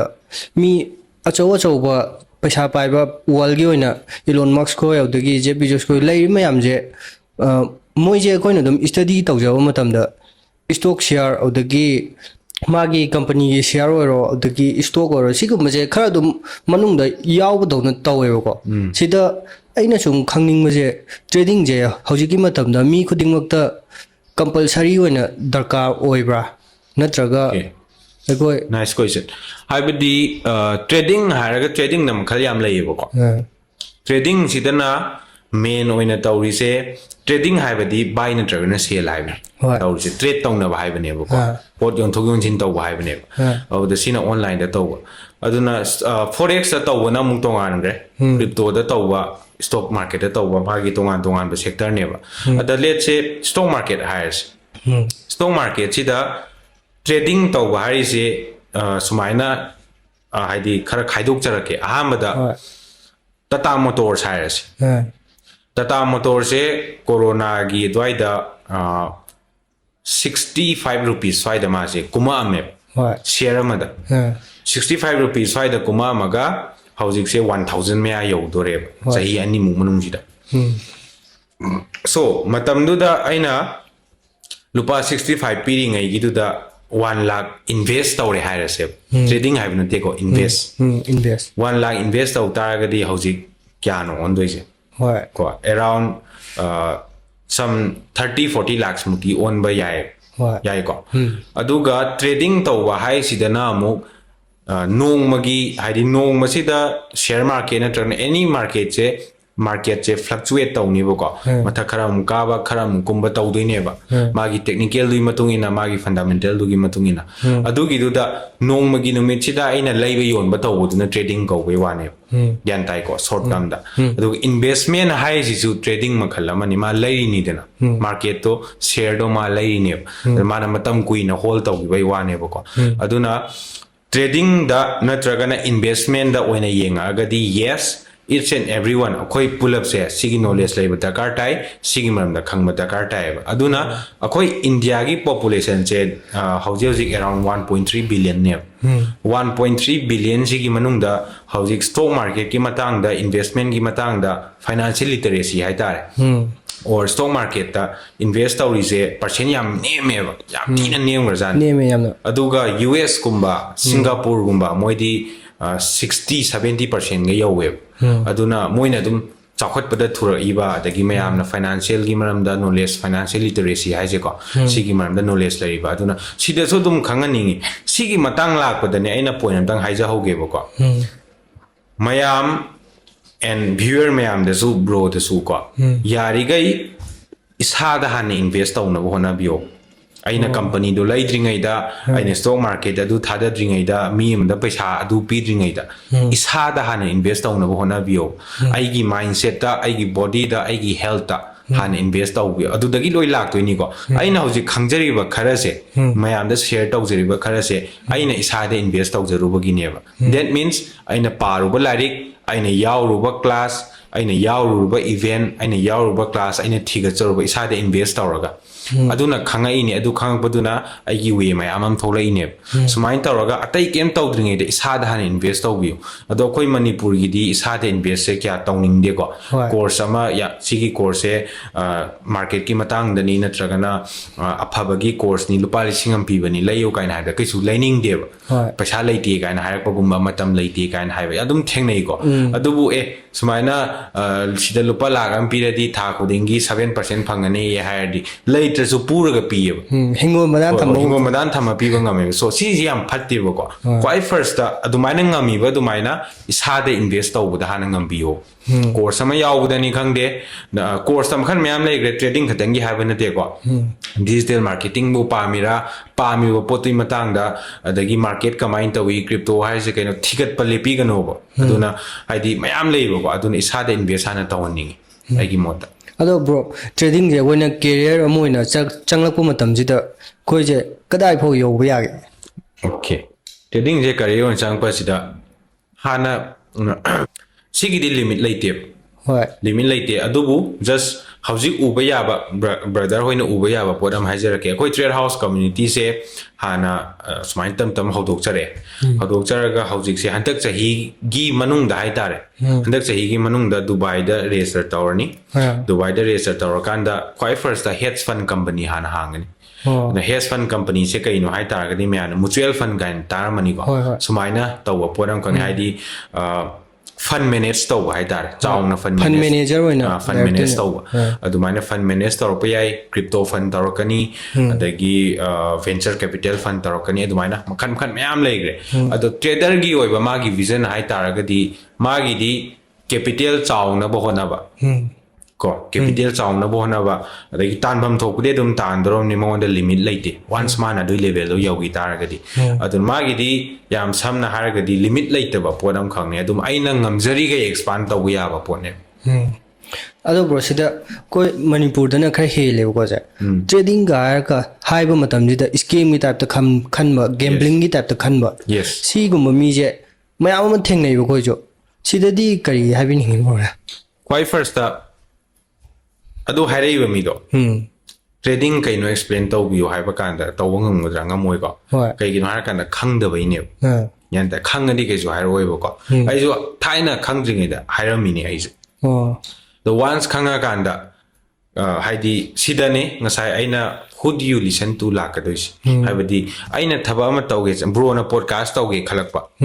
adugi da podcast sung tau tau da podcast kai no khangdaba aigi parents tuna natrana aigi lekai mi na snang tau du bu oigadra adu kaina hairak taragadi kai no natra haibadi aina lawgadoriba advice kanada gino khanbam change aduna haidi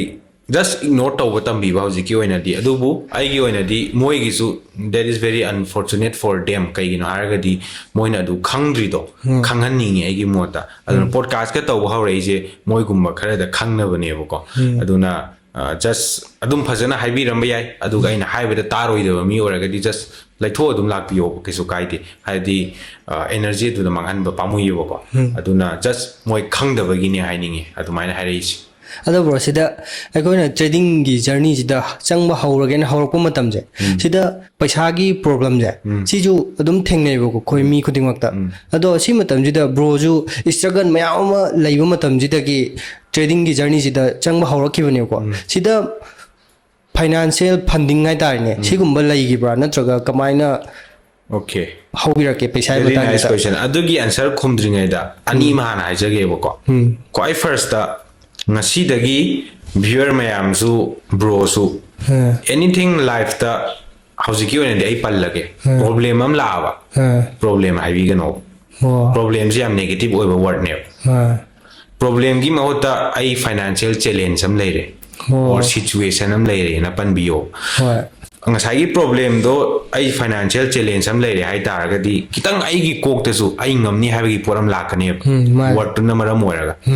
so duna sigi financial challenge leirak taragadi ahan bada hauji hauji sigi bodi yamna vast oigre ko kona mathang podcast am khana se energy ge related oi but hauji hauji akoina oi se ai sana ohin jaba nga ta ne ko reason lei maram je ai kona haijaraga yam sangi aduna quite first da aina hauji hauji leiriba aigi situation je aina thonjabane se isana yabigadaba ko hauji hauji aingonda thengnariba any situation any challenge aina thonjabane se isana hana yabiraba second dana sigi 100% aingonda hauji thoiba sigi 100% responsibility aina logani leibiyo adum kana loin face taw ngamakaneba adu natabida akhoi bahoina adu thambiram da baini adagi mana adu tawgi baini ada tawgi baini sum tainabagi poche lairagadi victim mindset ko chingeba ko adu di loser mindset ko victim mindset ko aduna thoi myam jaina thonjabani accept tawni second da sigi 100% responsibility aina logani leibiyo adum kana loina hoi matam changje taragasu magi way am lakani bako adu ngasai bron hangiba question da sumaina financial challenge am trading to pakanda financial challenge lai adu kamaina overcome tarokhige habanatra so sisi adum lakani ko haidi khoi yam nungai na horokpa haidi kai hai tare pura millionaire or lakpa natabani na hoi adun adum lakanda khoi first lakani thengnabioba adu thengnari do ai opportunity amane yantai ko ngasai aina haijagibodo aina mamang de thengnagiba mayam do toromdragadi aina hojik leiba situation ji lermdaba su yae adu ai challenge amane khallaga adagi haibadi ai adu lan thokragadi ai pura kino malaka doine si face to ngam bi bam changi si face to na ngam na hona bada ai 100% belief ꯑꯩꯒꯤ depth of vision ꯑꯩꯅ ꯄꯥꯝꯃꯤ ꯄꯣꯠꯁꯦ ꯀꯩꯅꯣ ꯌꯥꯝ ꯃꯨꯟꯅ ꯌꯥꯝ clear ꯑꯣꯏꯅ ꯈꯪꯕ ꯑꯃ ꯆꯪꯉꯦꯕ ꯑꯗꯨꯅ ꯁꯨꯃꯥꯏꯅ ꯍꯥꯏꯖꯅꯤꯡꯉꯤ ꯑꯗꯣ ꯕ꯭ꯔꯣ ꯁꯤꯗ ꯕ꯭ꯔꯣꯗꯒꯤ ꯑꯩꯈꯣꯏꯅ ꯑꯗꯨꯝ ꯈꯪꯅꯤꯡꯕꯁꯦ ꯐꯟꯗꯤꯡꯒꯤ ꯃꯇꯥꯡꯁꯦ ꯕ꯭ꯔꯣ ꯈꯣꯏꯒꯤ ꯋꯥꯔꯤꯗꯁꯨ ꯑꯩꯈꯣꯏ ꯑꯗꯨꯝ ꯊꯦꯡꯅꯖꯕꯗ ꯐꯟꯗꯤꯡ ꯂꯧꯕ ꯌꯥꯏ ꯀꯥꯏꯅ ꯇ꯭ꯔꯦꯗꯤꯡꯒꯤꯁꯤꯗ ꯑꯃ ꯊꯦꯡꯅꯖꯩꯌꯦꯕꯀꯣ ꯁꯤꯗꯤ ꯀꯃꯥꯏꯅ ꯇꯧꯕꯅꯣ ꯐꯟꯗꯤꯡꯁꯦ ꯁꯤꯁꯦ this is very big opportunity ꯃꯌꯥꯝ ꯈꯪꯗꯕ ꯌꯥꯎꯕꯤꯔꯝꯒꯅꯤ forex marketꯀꯤ ꯑꯣꯏꯅ ꯍꯧꯖꯤꯛꯁꯦ if ꯑꯩꯅ ꯍꯩꯖꯔꯒꯗꯤ ꯑꯩꯈꯣꯏ ꯏꯟꯗꯤꯌꯟ ꯔꯨꯄꯤꯁꯇ ꯄꯥꯊꯣꯔꯛꯄ ꯀꯥꯟꯗ ꯀꯔꯣꯔꯗ ꯐꯟꯗꯤꯡ ꯂꯧꯊꯕ ꯌꯥꯏꯑꯕ ꯒ꯭ꯌꯥꯟ ꯇꯥꯏꯀꯣ ꯑꯩꯅ ꯍꯩꯔꯒꯗꯤ ꯑꯗꯣ ꯃꯥꯒꯤ ꯗꯤꯇꯦꯜꯕꯨꯗꯤ ꯌꯥꯝ ꯀꯨꯞꯈ꯭ꯔꯦ ꯑꯗꯣ ꯍꯧꯖꯤꯛꯁꯨ ꯑꯗꯨꯃꯥꯏꯅ ꯐꯟ ꯂꯧꯊꯔꯒꯅꯤ ꯑꯩꯅ ꯇ꯭ꯔꯦꯗ ꯇꯧꯔꯤꯁꯦ ꯃꯍꯦꯁꯅ ꯇꯧꯔꯤꯁꯦ we all are funded traders ꯍꯣꯏ ꯏꯁꯥꯒꯤꯁꯨ ꯇꯧꯖꯩꯀꯣ ꯑꯗꯨꯃꯥꯏꯅ ꯐꯟꯁꯨ ꯃꯦꯅꯦꯖ ꯇꯧꯋꯦꯕ ꯑꯗꯨꯃꯥꯏꯅ ꯂꯧꯊꯔꯒ ꯁꯤꯁꯦ ꯐꯟꯗꯦड ꯑꯦꯀꯥꯎꯟ ꯀꯧꯏ ꯐꯟꯗꯦड ꯑꯦꯀꯥꯎꯟꯁꯦ ꯍꯧꯖꯤꯛꯇꯤ ꯍꯥꯟꯅꯗꯤ ꯀꯝꯄꯅꯤ ꯑꯃꯅꯤꯈꯛ ꯂꯩꯔꯝꯃꯦ ꯍꯧꯖꯤꯛꯇꯤ ꯀꯝꯄꯅꯤ ꯃꯌꯥꯝ ꯑꯃ ꯂꯩꯔꯦꯕ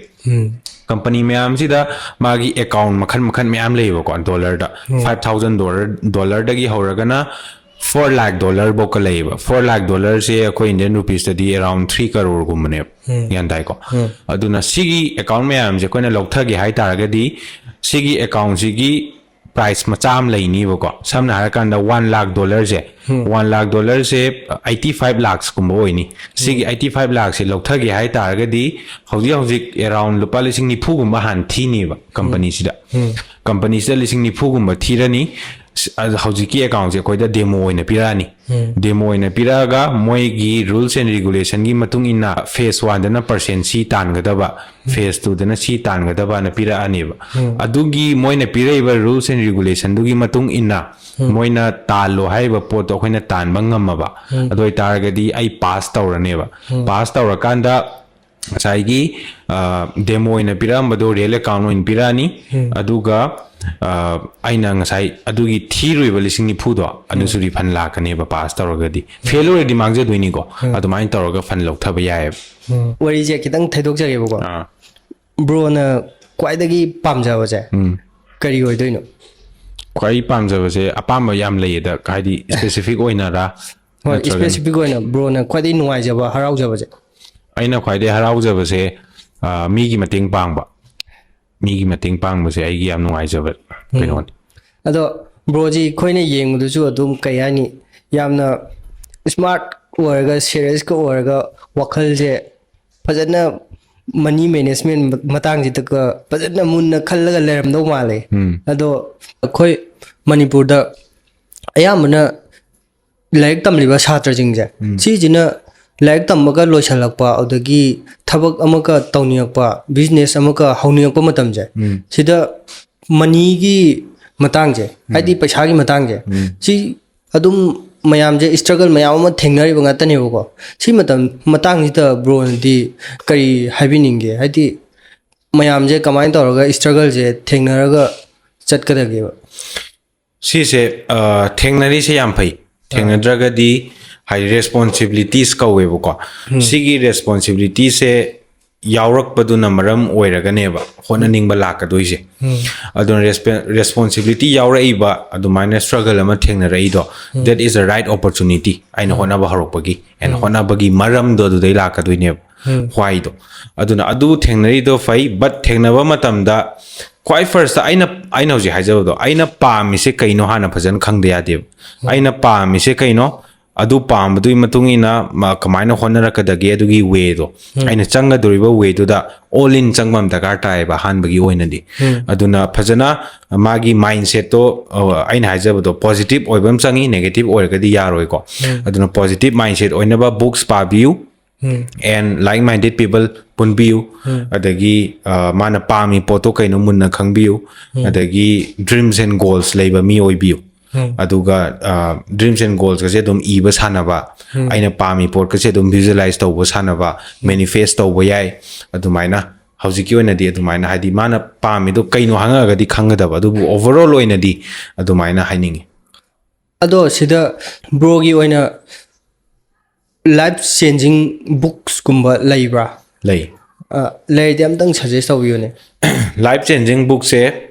ꯑꯃꯈꯛꯀꯤ ꯍꯥꯏꯖꯔꯔꯣꯏꯒꯦ ꯑꯗꯣ ꯃꯌꯥꯝꯗ ꯁꯖꯦꯁ ꯇꯧꯕ ꯑꯣꯏꯅ ꯈꯔ ꯍꯥꯏꯖꯔꯛꯀꯦꯀꯣ ꯍꯣꯏ ꯕꯨꯛꯁꯇ Magic of Thinking Big first ta aigi mentor na haiba books ni ko ada books ta su haidi pangpa da pa ba ya da bagi maramam leiramme kai gi no hai taragadi kai hani koi gi aigi mentor se haidi books to kananom na di iri ni da na ko aduna aiba mi se aina mana iriba larik se pa ba kanda matik chaba sa dabra aduna mu kitang kupkre adu loin filter out tor kanda na in hajare je ko aduna Magic of Thinking Big pa ba yai adum brother hon screen da thon bi ba yai ko books to adagi second na Magic of Believing ko Magic of Believing aduga third subdana ke How to Win Friends and Influence People yam kana balai ni ari balai ni adagi Think and Grow Rich si kha khana hai jage atopa mayam budi le bro sida khoi Manipur da su adum aikoina thengnajaba matam da ko mi amana thaba ma tawba horakpa matam ji da mentor adagi aikoida takpi tambi ba oja si yamna watpa dawna su tawe ba ko ado si matang ji da di mentor gi role je si kayamu yamna maru oige adagi sai matang kitang thambiyo ne bro mentor gi role se aduki mating maru oi akoina hojik thengnari se mentor soiba gini mentor wat pa gine ba aduna khwai first ta kainoma tambi ba matam da trading oi ba ai marketing gi oi ba anything any skill set amo oi ba ai si tamba matam da mentor se khan ba hai ga dau ne isana khan ga da no yam chuji oi ga dam ne ba ko pangtam da tamba taw gi ga no ba aduna khwai first ta aina sorry aina tamge khaliba project tugi or aina tamge khaliba skill dugi matungina aina tamga doriba mi se kamaina khanni hai targadi khwai first ta aina tamga doriba mi sida aina pamba pot se mangonda yawgada first point ko haibadi aina pamba pot se aigi mentor du da aigi guru du da man already phangaba mi mo ga daune first point da second point da na hauji hauji aina lairi ba aigi situation aigi fibam aigi haujiki laiba aina hauji laijari se si se aigi guru sina aigi mentor sina already man experience tawgraba mi ma already power ga chatkraba mi mo ga daune sigi point ani se yaw taragadi adugi mi do aina aigi mentor ne haiba yani or I can listen from that person gyan tai ko si mug yawra kanda kitang kupthara kanda adumaina aina pamba pochi su monda yawre adagi aina hauji lariba sigi situation jisu mana already power ga chatkraba mim su oire mas sigumba mi je oira kanda mana hairakpa khudingmak se haidi wakhanam da kanda da bida in ga daune sumain tau tare homework tau biro tau tare adagi nang numit humni tumgano hareng khalasine tum da tare sacrifice tau gada sida wakal je khanjil lor de hena khanjan madawna su tawba adugumba ma ju thengai aduna phajana thidopam sange aigi mentor je kanano aina pamba pot monda yawbra ma hauji aina leiriba situation je already power ga chatkraba so adumaina mentor je mari manga thokchale en khalasine doi taragadi aigi guts feeling na yaningba mi haiba mong tholakane adu choose tau bigada yantai ado bro sida aikoina maru oina mateng pangning je inkhala'iba naha jingje si jingje moi gi khanbada waju wai aduga khanju kal bro ju mayam khanbirangani ada sida yamna nungai jadaba haiduira adagi pigliba angang jingje si jina wakhal je mapung pha jingida nganna yum panba haidi couple life ta changba sigumba ju adum koi thengnajayeba ko sidadi si phayena khanbi bro natraga bro gi kari mot lai sida sigidadi hoi adugida haidi it can be controversy oibi ai kaigino haragadi magi pamjaba dagi way dugi matugina khara lei tabu aigi oiba perspective aigi oiba mind dadi kamai lege haraganda hoi gyan tarakringai da long khongdongba adum yawe ko ado aigi oina di just fajana aigi income ga fajana leirakanda aigi way of thinking fajana leirakanda aigi planning fajana leirakanda tawhanningi yam simple as that aduga sise aduga hai pura Manipur adagi pura world je distraction am da leibani na ko aduna social media thoksa leiba reels thoksa leiba reels je second kya sangi 15 seconds 30 seconds adu bokta ꯌꯦꯡꯅꯤꯡꯗꯗꯅ ꯁꯨꯃꯥꯏꯅ ꯆꯤꯡꯉꯤꯅꯦꯕꯀꯣ ꯍꯣꯏ ꯑꯗꯣ ꯄꯨꯡ ꯑꯃ ꯑꯅꯤ ꯌꯥꯝ ꯀꯥꯟꯅꯕ video ꯑꯃ ꯂꯩꯔꯦꯕ ꯑꯩ ꯐꯣꯀꯁ ꯇꯧ ꯉꯝꯃꯣꯏꯕ ꯀꯩꯒꯤꯅꯣ ꯍꯥꯏꯔꯀꯥꯟꯗ ꯑꯩꯒꯤ ꯐꯣꯀꯁꯇꯣ 30 ꯁꯦꯀꯦꯟꯗꯨꯐꯥꯎ ꯐꯣꯀꯁ ꯇꯧ ꯉꯝꯗ꯭ꯔꯕꯅꯦꯕ ꯑꯩꯈꯣꯏꯁꯦ ꯀꯌꯥ ꯃꯦꯅꯤꯄꯨꯂꯦꯠ ꯇꯧꯋꯦ ꯍꯥꯏꯕꯒꯤ ꯃꯑꯣꯡꯗꯀꯣ ꯁꯤꯁꯨ ꯗꯦꯌꯔ ꯀꯥꯏꯟꯁ ꯑꯣꯐ ꯃꯦꯅꯤꯄꯨꯂꯦꯁꯟ ꯑꯗꯨꯅ ꯑꯩꯒꯤ ꯃꯣꯠꯇꯗꯤ ꯐꯖꯅ ꯄ꯭ꯂꯥꯅꯤꯡ ꯂꯩꯍꯟꯅꯤꯡꯉꯤ ꯑꯗꯨꯒ ꯐꯦꯃꯤꯂꯤ ꯄ꯭ꯂꯥꯅꯤꯡ ꯑꯩꯒꯤ ꯐꯥꯏꯅꯥꯟꯁꯤꯌꯦꯜꯗ ꯀꯩꯗ ꯐꯖꯅ ꯄ꯭ꯔꯣꯄꯔ ꯑꯣꯏꯍꯟꯅꯤꯡꯉꯦ ꯍꯥꯟꯅ ꯑꯗꯨꯗ ꯐꯣꯀꯁ ꯄꯤꯍꯟꯅꯤꯡꯉꯤ ꯑꯗꯣ ꯕ꯭ꯔꯣꯗꯤ ꯀꯔꯝ ꯀꯥꯟꯗꯒ ꯀꯣꯄꯜ ꯂꯥꯏꯐꯇ ꯆꯪꯒꯦꯅ ꯈꯟꯕꯤꯔꯒꯦ ꯑꯩꯒꯤ ꯑꯣꯏꯅꯗꯤ ꯑꯩ ꯍꯧꯖꯤꯛ ꯑꯥꯏ ꯑꯦꯝ 27 ꯑꯩ 27 ꯁꯨꯗ ꯉꯥꯏꯖꯔꯤ ꯑꯗꯨꯒ ꯑꯩꯒ ꯃꯥꯟꯅꯩ ꯕ꯭ꯔꯣ ꯁꯣ ꯑꯗꯨꯅ ꯑꯩꯒꯤ ꯑꯣꯏꯅꯗꯤ 5 years to 6 years ꯃꯨꯛꯇꯤ ꯑꯗꯨꯝ ꯂꯩꯈꯤꯒꯦꯅ ꯈꯜꯂꯤ ꯑꯣ ꯃꯔꯛꯁꯤꯗ ꯕ꯭ꯔꯣꯒꯤ ꯄ꯭ꯂꯥꯟꯁꯦ ꯀꯩꯀꯩ ꯇꯧꯍꯧꯒꯦꯅ ꯈꯜꯂꯤꯒꯦ ꯃꯔꯛꯇ ꯑꯩꯒꯤ ꯄ꯭ꯂꯥꯟꯁꯦ ꯑꯩꯈꯣꯏ ꯇ꯭ꯔꯦꯗ ꯍꯥꯎꯁ ꯀꯝꯃ꯭ꯌꯨꯅꯤꯇꯤ ꯒ꯭ꯔꯣ ꯇꯧꯕ ꯗꯦꯟ ꯑꯩꯒꯤ ꯄꯔꯁꯣꯅꯦꯜ ꯂꯥꯏꯐ ꯒ꯭ꯔꯣ ꯇꯧꯕ ꯑꯗꯒꯤ ꯑꯩ ꯍꯦꯜꯗꯤ ꯑꯣꯏꯕ ꯗꯦꯟ ꯑꯩꯅ ꯈꯟꯖꯔꯤꯕ ꯑꯩꯒꯤ ꯚꯤꯖꯟꯗꯣ ꯇꯞ ꯇꯞꯅ ꯅꯛꯁꯤꯜꯍꯜꯂꯛꯄꯀꯣ ꯃꯔꯛꯇ ꯃꯌꯥꯝꯕꯨꯗꯤ ꯂꯩꯈ꯭ꯔꯦ ꯑꯗꯒꯤ ꯃꯌꯥꯝꯗ ꯃꯅꯤꯄꯨꯔꯤ ꯃꯌꯥꯝꯗ ꯑꯗꯒꯤ ꯋꯥꯔꯜ ꯑꯣꯏꯅ ꯌꯨꯠꯁꯇ ꯃꯦꯟ ꯑꯣꯏꯅ ꯑꯗꯒꯤ other people lives-ꯇ impact ꯇꯧꯕ ꯄꯥꯝꯃꯦ ꯍꯥꯏꯕꯗꯤ I want to impact in millions-ꯇ impact ꯇꯧꯕ ꯄꯥꯝꯃꯤꯀꯣ ꯑꯗꯨꯃꯥꯏꯅ ꯂꯩ ꯑꯩꯒꯤ ꯑꯣꯏꯕ ꯑꯗꯣ ꯕ꯭ꯔꯣ ꯁꯤ ꯃꯌꯥꯝꯁꯦ ꯇꯧꯅꯕ ꯍꯣꯠꯅꯔꯛꯄ ꯃꯇꯝꯗ ꯃꯥꯏꯟꯁꯦꯠꯁꯤꯃ ꯐꯖꯅ ꯏꯂꯤꯚꯦꯠ ꯇꯧꯗ ꯌꯥꯗꯦꯕ ꯑꯗꯣ ꯁꯤ ꯃꯥꯏꯟꯁꯦꯠꯁꯦ ꯒ꯭ꯔꯣ ꯇꯧꯅꯕ ꯍꯣꯠꯅꯔꯛꯄ ꯃꯇꯝꯁꯤꯗ ꯀꯔꯤ ꯀꯔꯤ ꯗꯔꯀꯥꯔ ꯑꯣꯏꯒꯦ ꯑꯗꯒꯤ Okay. ꯍꯣꯏ ꯁꯤ ꯃꯇꯥꯡꯒꯤ ꯈꯤꯇꯪ So anything ꯑꯩꯈꯣꯏꯅ ꯀꯩꯅꯣꯝ ꯇꯧꯕ ꯃꯇꯝꯗ ꯃꯥꯏꯟꯁꯦꯠꯁꯦ ꯚꯦꯔꯤ ꯏꯝꯄꯣꯔꯇꯦꯟ ꯃꯥꯏꯟꯁꯦꯠꯇꯒꯤ ꯑꯩꯒꯤ ꯀꯣꯛꯁꯤꯗꯩ ꯂꯣꯏ ꯊꯣꯛꯂꯛꯀꯗꯣꯏꯅꯦꯕ ꯑꯗꯨꯅ ꯑꯩꯒꯤ ꯀꯣꯛꯁꯦ ꯌꯥꯝꯅ ꯀꯥꯝ ꯑꯣꯏꯕ ꯌꯥꯝꯅ ꯄꯣꯖꯤꯇꯤꯕ ꯑꯣꯏꯕ ꯑꯃ ꯆꯪꯉꯦꯕ ꯁꯤꯒꯤ ꯄꯣꯖꯤꯇꯤꯕ ꯑꯣꯏꯕ ꯀꯥꯝ ꯑꯣꯏꯕꯁꯦ ꯀꯥꯏꯗꯒꯤ ꯂꯥꯛꯀꯅꯤ ꯍꯥꯏ ꯇꯥꯔꯒꯗꯤ ꯕꯨꯛꯁ ꯄꯥꯕ ꯕꯨꯛꯁ ꯍꯥꯏꯔꯒ ꯅꯣꯚꯦꯜꯗꯩꯗꯤ ꯀꯩꯁꯨ ꯂꯥꯛꯑꯔꯣꯏꯀꯣ ꯑꯩꯒꯤ ꯃꯥꯏꯟꯁꯦꯠꯀꯤ ꯑꯣꯏꯕ ꯕꯨꯛꯁ ꯀꯣ ꯁꯝꯂꯞꯅ magic of thinking big the secrets rich dad poor dad think and grow rich ꯑꯗꯒꯤ ꯃꯦꯖꯤꯛ ꯑꯣꯐ ꯕꯤꯂꯤꯚꯤꯡ ꯁꯨꯃꯥꯏꯅ ꯁꯤꯒꯨꯝꯕ ꯕꯨꯛꯁꯦ ꯑꯗꯨꯝ ꯈꯔ ꯄꯥꯍꯟꯅꯤꯡꯉꯤ ꯁꯤꯗꯒꯤ ꯂꯥꯛꯀꯅꯤ ꯑꯦꯟ ꯀ꯭ꯂꯥꯁꯀꯨꯝꯕ ꯌꯥꯎꯕꯤꯌꯣꯕ ꯂꯥꯏꯛ ꯃꯥꯏꯟꯗꯦꯠ ꯄꯤꯄꯜꯒꯤ ꯀ꯭ꯂꯥꯁ ꯑꯗꯒꯤ ꯃꯦꯅꯤꯐꯦꯁ ꯀꯃꯥꯏꯅ ꯇꯧꯋꯤ ꯑꯗꯒꯤ ꯄꯣꯖꯤꯇꯤꯞꯁꯦ ꯀꯃꯥꯏꯅ ꯈꯟꯒꯅꯤ ꯅꯦꯒꯦꯇꯤꯞꯇꯤ ꯑꯗꯨꯝ ꯂꯥꯛꯀꯅꯤꯕꯀꯣ ꯇꯨꯝꯍꯦꯛ ꯍꯧꯒꯠꯂꯛꯄꯗꯒꯤ ꯇꯨꯝꯗ꯭ꯔꯤꯐꯥꯎꯁꯦ ꯑꯗꯨꯝ ꯅꯦꯒꯦꯇꯤꯞꯇꯤ ꯂꯥꯛꯇꯣꯔꯕꯅꯦꯕ ꯑꯗꯣ ꯂꯥꯛꯏꯕ ꯃꯌꯥꯝꯁꯦ ꯐꯅꯌꯥꯝ ꯅꯦꯒꯦꯇꯤꯞ ꯂꯥꯛꯑꯒꯁꯨ ꯑꯩꯅ ꯄꯣꯖꯤꯇꯤꯞ ꯑꯣꯏꯅ ꯀꯃꯥꯏꯅ ꯀꯟꯚꯔꯠ ꯇꯧꯕ ꯍꯩꯗꯣꯏꯅꯣ ꯁꯤꯒꯁꯦ ꯑꯗꯒꯤ ꯒ꯭ꯔꯦꯠꯐꯨꯜꯒ ꯍꯥꯏꯕ ꯇꯝꯃꯤꯁꯦꯀꯣ ꯒ꯭ꯔꯦꯇꯤꯐꯤꯀꯦꯁꯟ ꯏꯕ ꯑꯐꯔꯃꯦꯁꯟ ꯏꯕ ꯅꯨꯡꯇꯤꯒꯤ ꯑꯗꯨꯃꯥꯏꯅ ꯁꯨꯃꯥꯏꯅ ꯄ꯭ꯔꯦꯛꯇꯤꯁ ꯇꯧꯒꯗꯕ ꯑꯃꯅꯦ ꯑꯗꯣ ꯍꯥꯏꯕꯗꯤ ꯑꯩꯈꯣꯏ ꯃꯥꯏꯟꯁꯤꯗꯤ ꯑꯗꯨꯝ ꯈꯪꯅꯔꯤꯁꯤꯅꯤꯀꯣ ꯗꯤꯐꯪ ꯑꯣꯏꯔꯒ ꯅꯦꯒꯦꯇꯤꯞ ꯑꯗꯨꯝ ꯇꯧ ꯂꯩꯕ ꯃꯥꯏꯟꯅꯦ ꯁꯤ ꯃꯔꯛꯁꯤꯗ ꯑꯩꯈꯣꯏ ꯃꯅꯤꯄꯨꯔꯒꯤꯗꯤ ꯀꯣꯔꯣꯅꯥ ꯐꯒꯤꯗ ꯉꯥꯏꯔꯤ ꯏꯔꯥꯡꯁꯨ ꯑꯃꯨꯛ ꯂꯥꯛꯁꯜꯂꯦ ꯑꯗꯨꯅ ꯄꯨꯔꯥ ꯄꯩꯁꯥ ꯅꯨꯡꯁꯥꯗꯒꯤ ꯑꯃꯗꯒꯤ ꯑꯗꯨꯝ ꯅꯦꯒꯦꯇꯤꯞ ꯑꯣꯏꯔ ꯂꯩꯕꯁꯦ ꯁꯤꯁꯦ ꯌꯥꯝ ꯐꯠꯇꯦ ꯑꯃꯔꯣꯝꯗ ꯁꯤ ꯆꯦꯟꯖ ꯇꯧꯕ ꯑꯃ ꯗꯔꯀꯥꯔ ꯇꯥꯏꯌꯦꯕꯀꯣ ꯏꯁꯥꯅ ꯍꯥꯏꯇꯥꯔꯦ ꯏꯁꯥꯅ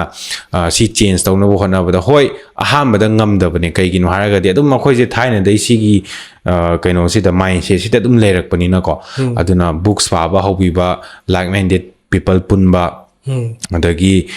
ꯀꯥꯟꯅꯕ ꯑꯣꯗꯤꯑꯣꯁ ꯃꯌꯥꯝ ꯂꯩ ꯑꯗꯨꯒꯨꯝꯕ ꯇꯥꯕꯤꯕ ꯁꯨꯃꯥꯏꯅ ꯂꯥꯛꯍꯟꯅꯤꯡꯉꯦ ꯑꯩꯒꯤ ꯃꯥꯏꯟꯁꯦꯠ ꯑꯗꯣ ꯁꯤꯗ ꯕ꯭ꯔꯣꯅ ꯍꯧꯖꯤꯛ ꯍꯥꯏꯕꯤꯕ ꯀꯥꯟꯅꯕ ꯑꯣꯗꯤꯑꯣꯁ ꯍꯥꯏꯕꯗꯣ ꯑꯗꯨ ꯈꯤꯇꯪ ꯍꯥꯏꯕꯤꯔꯝꯒꯅꯤ ꯀꯥꯟꯅꯕ ꯑꯣꯗꯤꯑꯣꯁꯦ ꯐꯖꯅ ꯂꯧꯁꯟꯗ꯭ꯔꯒꯗꯤ ꯀꯥꯟꯅꯔꯣꯏ ꯕꯠ ꯍꯧꯖꯤꯛꯀꯤ ꯑꯣꯏꯅ ꯕ꯭ꯔꯣꯅ ꯊꯦꯡꯅꯔꯒꯗꯤ ꯁꯤꯒꯤ ꯚꯤꯗꯤꯑꯣꯒꯤ ꯗꯤꯁꯀ꯭ꯔꯤꯞꯁꯟꯗ ꯍꯥꯞꯄꯁꯨ ꯌꯥꯅꯤ ꯗ ꯁ꯭ꯇ꯭ꯔꯦꯟꯖꯦꯁ ꯁꯤꯀ꯭ꯔꯦꯠ ꯑꯅ ꯑꯃ ꯂꯩ ꯗ ꯁ꯭ꯇ꯭ꯔꯦꯟꯖꯦꯁ ꯁꯤꯀ꯭ꯔꯦꯠꯁꯦ 35 ꯃꯤꯅꯠꯁꯀꯨꯝꯕ ꯁꯥꯡꯕꯅꯦ ꯑꯗꯨ ꯑꯗꯨꯝ ꯇꯥꯕ ꯌꯥꯏ ꯑꯗꯨꯗ ꯑꯃꯨꯛꯇꯪ ꯇꯥꯕꯅ ꯒ꯭ꯌꯥꯟ ꯇꯥꯔꯣꯏꯀꯣ ꯍꯟꯖꯟ ꯇꯥꯕꯤꯒꯗꯕ ꯑꯗꯨ ꯇꯥꯔꯒ ꯕꯨꯛꯁ ꯄꯥꯔꯛꯄꯗꯨꯒ ꯑꯗꯨꯝ ꯔꯤꯂꯦꯇꯦഡ് ꯑꯣꯏꯅꯔꯛꯀꯅꯦꯕ ꯑꯦꯟ ꯑꯃꯒ ꯍꯥꯏꯖꯔꯝꯒꯦ ꯊ꯭ꯔꯥꯏꯕ ꯍꯥꯏꯗꯅ ꯃꯨꯚꯤ ꯑꯃ ꯂꯩ ꯁꯤꯒꯤ ꯊ꯭ꯔꯥꯏꯕ ꯍꯥꯏꯔꯤꯕ ꯃꯨꯚꯤꯁꯦ ꯌꯨꯇ꯭ꯌꯨꯕꯇ ꯐꯪꯕꯅꯤꯀꯣ ꯐꯪꯕꯅꯤ ꯑꯗꯨꯒ ꯄꯨꯡ 3 ꯃꯌꯥ ꯁꯥꯡꯅꯤ 3 ꯃꯌꯥ ꯁꯥꯡꯅꯤ ꯗꯣꯀꯨꯃꯦꯟꯇ꯭ꯔꯤ ꯃꯨꯚꯤꯅꯤ ꯌꯦꯡꯕ ꯀꯥꯟꯗ ꯕꯣꯔꯤꯡ ꯌꯥꯝ ꯆꯨꯅꯦꯕ 에너지ꯒꯤ ꯃꯇꯥꯡꯗ ꯅꯩꯅꯔꯛꯀꯅꯤ ꯋꯥꯔꯜꯁꯦ ꯀꯃꯥꯏꯅ ꯃꯦꯅꯤꯄꯨꯂꯦꯠ ꯇꯧꯔꯤꯅꯣ ꯀꯅꯥꯅ ꯁꯥꯟꯅꯔꯤꯅꯣ ꯕꯦꯡꯁꯦ ꯀꯥꯏꯗꯩ ꯂꯥꯛꯏꯅꯣ ꯀꯃꯥꯏꯅ ꯇꯧꯔꯤꯅꯣ ꯂꯣꯏ ꯌꯥꯝꯅ ꯕꯣꯔꯤꯡ ꯆꯨꯕ ꯚꯤꯗꯤꯑꯣꯅꯦ ꯑꯗꯨꯕꯨ ꯐꯖꯅ ꯌꯦꯡꯕꯤꯔꯒꯗꯤ ꯑꯩꯁꯨ 7-9 ꯌꯦꯡꯉꯀꯥꯟꯗ ꯒ꯭ꯌꯥꯟ ꯇꯥꯔꯛꯑꯦꯕ ꯑꯗꯨ ꯌꯦꯡꯕꯤꯔꯒꯗꯤ ꯌꯥꯝ ꯀꯥꯟꯅꯕ ꯄꯣꯠ ꯑꯃꯅꯦ ꯑꯗꯨ ꯑꯅꯤꯗꯣ ꯍꯥꯟꯅ ꯍꯥꯏꯖꯒꯦ ꯍꯧꯖꯤꯛꯀꯤ ꯑꯣꯏꯅ ꯍꯣꯏ ꯑꯗꯣ ꯁꯤꯗ ꯑꯩꯈꯣꯏ ꯐꯤꯖꯤꯀꯦꯜ ꯍꯦꯜꯊꯁꯦ ꯁꯤꯁꯨ ꯌꯥꯝꯅ ꯃꯔꯨ ꯑꯣꯏꯌꯦꯕꯀꯣ ꯁꯤꯗ ꯕ꯭ꯔꯣꯗꯤ ꯐꯤꯖꯤꯀꯦꯜ ꯍꯦꯜꯊꯁꯦ ꯀꯃꯥꯏꯅ ꯃꯦꯟꯇꯦꯟ ꯇꯧꯕꯤꯒꯦ ꯐꯤꯖꯤꯀꯦꯜ ꯍꯦꯜꯊꯁꯦ ꯑꯩ ꯍꯧꯖꯤꯛ ꯃꯅꯤꯄꯨꯔ ꯊꯣꯛꯂꯛꯄꯗ ꯑꯩ ꯈꯤꯇꯪ ꯑꯩꯒꯤ ꯔꯨꯇꯤꯟꯗ ꯈꯤꯇꯪ ꯀꯥꯏꯔꯤ ꯀꯩꯒꯤꯅꯣ ꯍꯥꯏꯔꯀꯥꯟꯗ ꯀ꯭ꯂꯥꯁ ꯇꯧꯕ ꯈꯣꯠꯄ ꯁꯨꯃꯥꯏꯅ ꯄꯣꯗꯀꯥꯁ ꯇꯧꯕ ꯑꯇꯣꯞꯄ ꯊꯕꯛ ꯃꯌꯥꯝ ꯆꯦꯟꯕꯒꯤ ꯑꯗꯨꯅ ꯐꯤꯖꯤꯀꯦꯜ ꯍꯦꯜꯊꯀꯤ ꯑꯣꯏꯅꯗꯤ ꯚꯦꯔꯤ ꯏꯝꯄꯣꯔꯇꯦꯟ ꯈ꯭ꯋꯥꯏ ꯐꯥꯔꯁꯇ ꯑꯩ ꯑꯇꯩ ꯀꯩꯝ ꯇꯧ ꯉꯝꯗ꯭ꯔꯁꯨ ꯅꯣꯡꯃꯗ 3 to 4 ꯂꯤꯇꯔꯁꯇꯤ ꯋꯥꯇꯔ ꯀꯟꯖ꯭ꯌꯨꯝ ꯇꯧꯋꯦꯕ ꯋꯥꯇꯔ ꯑꯣꯏꯅ 3 to 4 ꯂꯤꯇꯔꯁ ꯀꯟꯖꯨꯝ ꯇꯧꯕ ꯁꯦꯀꯦꯟꯗꯅ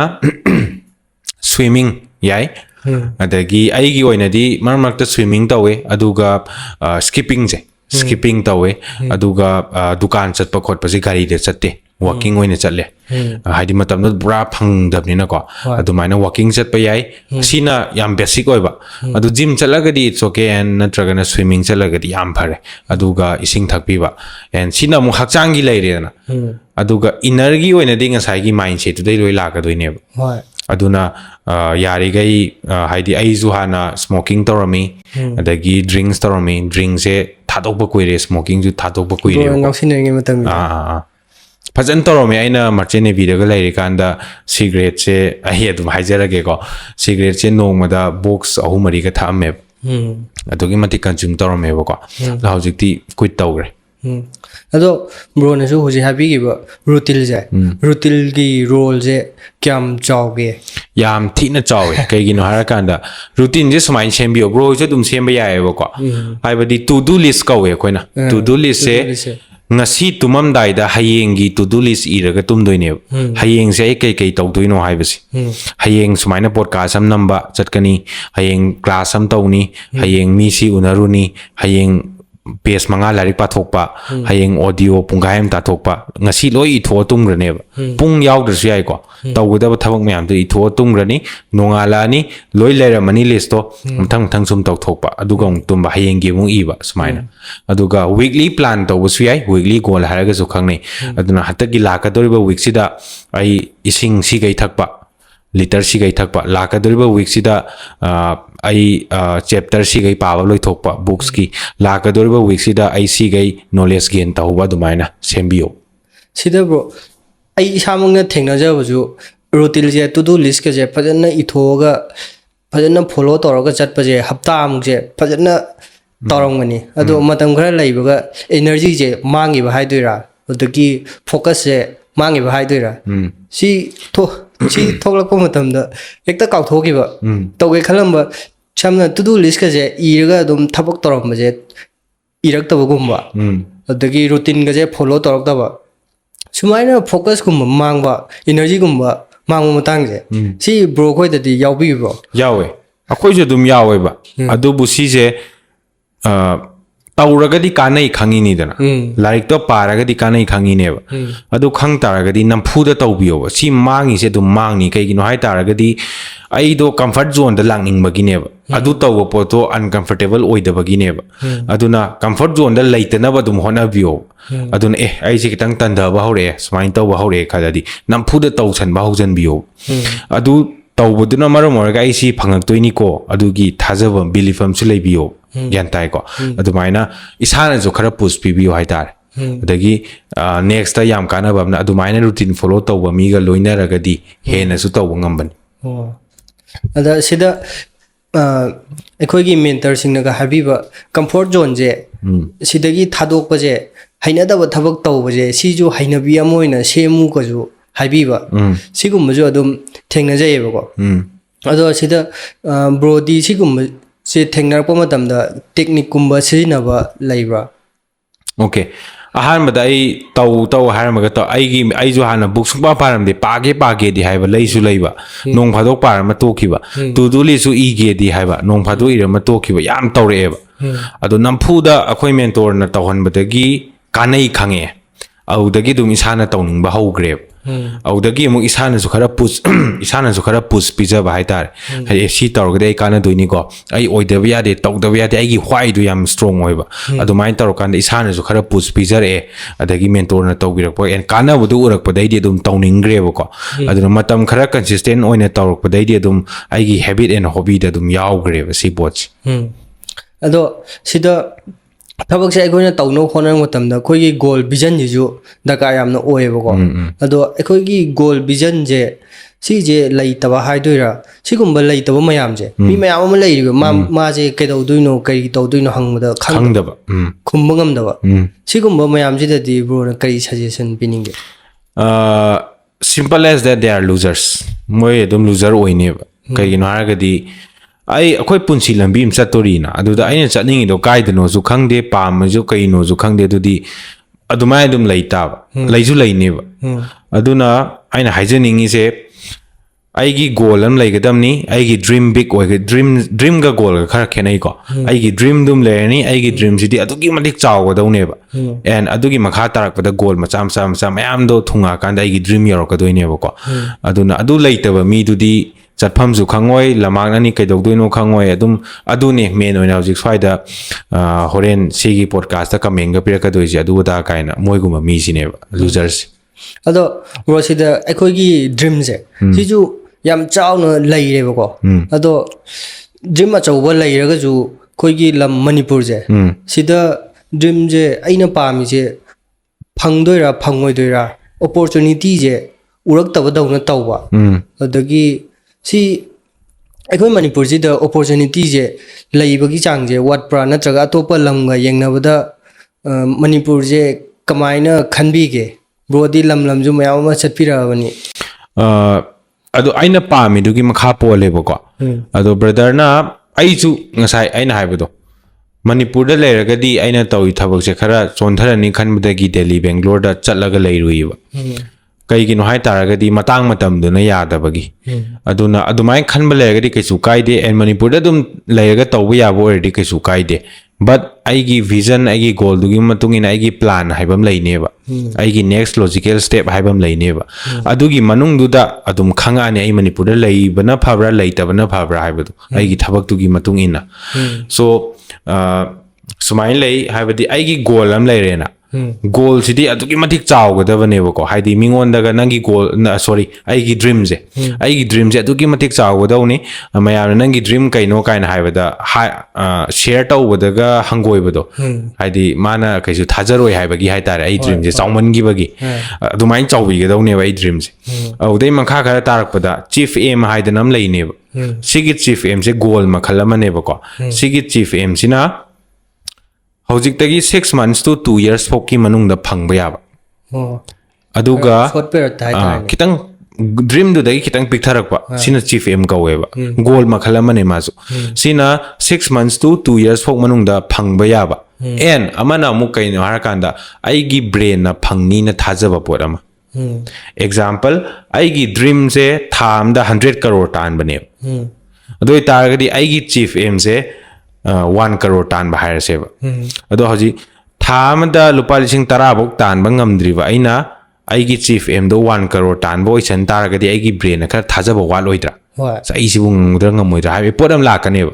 ꯁꯣ ꯑꯗꯨꯅ ꯉꯁꯥꯏꯒꯤ ꯗ꯭ꯔꯤꯝꯗꯨꯗꯤ 100 crore ꯑꯣꯏꯕꯗꯨꯐꯔꯦ ꯑꯩꯒꯤ ꯆꯤꯐ ꯑꯦꯝꯗꯣ 1 crore ꯊꯥꯖꯗꯕꯅꯤ나 2 lakhsꯇ ꯂꯥꯛꯄꯤꯔꯛꯑꯣ ꯑꯗꯨ ꯑꯣꯏꯇꯥꯔꯗꯤ ꯊꯥꯖꯕ ꯉꯝꯃꯅꯦꯕ ꯉꯁꯤꯗꯩꯅ ꯆꯍꯤ 2 ꯐꯥꯎ ꯃꯅꯨꯡꯗ ꯑꯩ ꯊꯥ ꯑꯃꯗ 2 lakhsꯤ ꯉꯝꯅꯤ ꯍꯥꯏꯕꯒꯤ ꯄꯣꯠ ꯑꯃ ꯂꯥꯛꯑꯣꯏꯗ꯭ꯔꯥ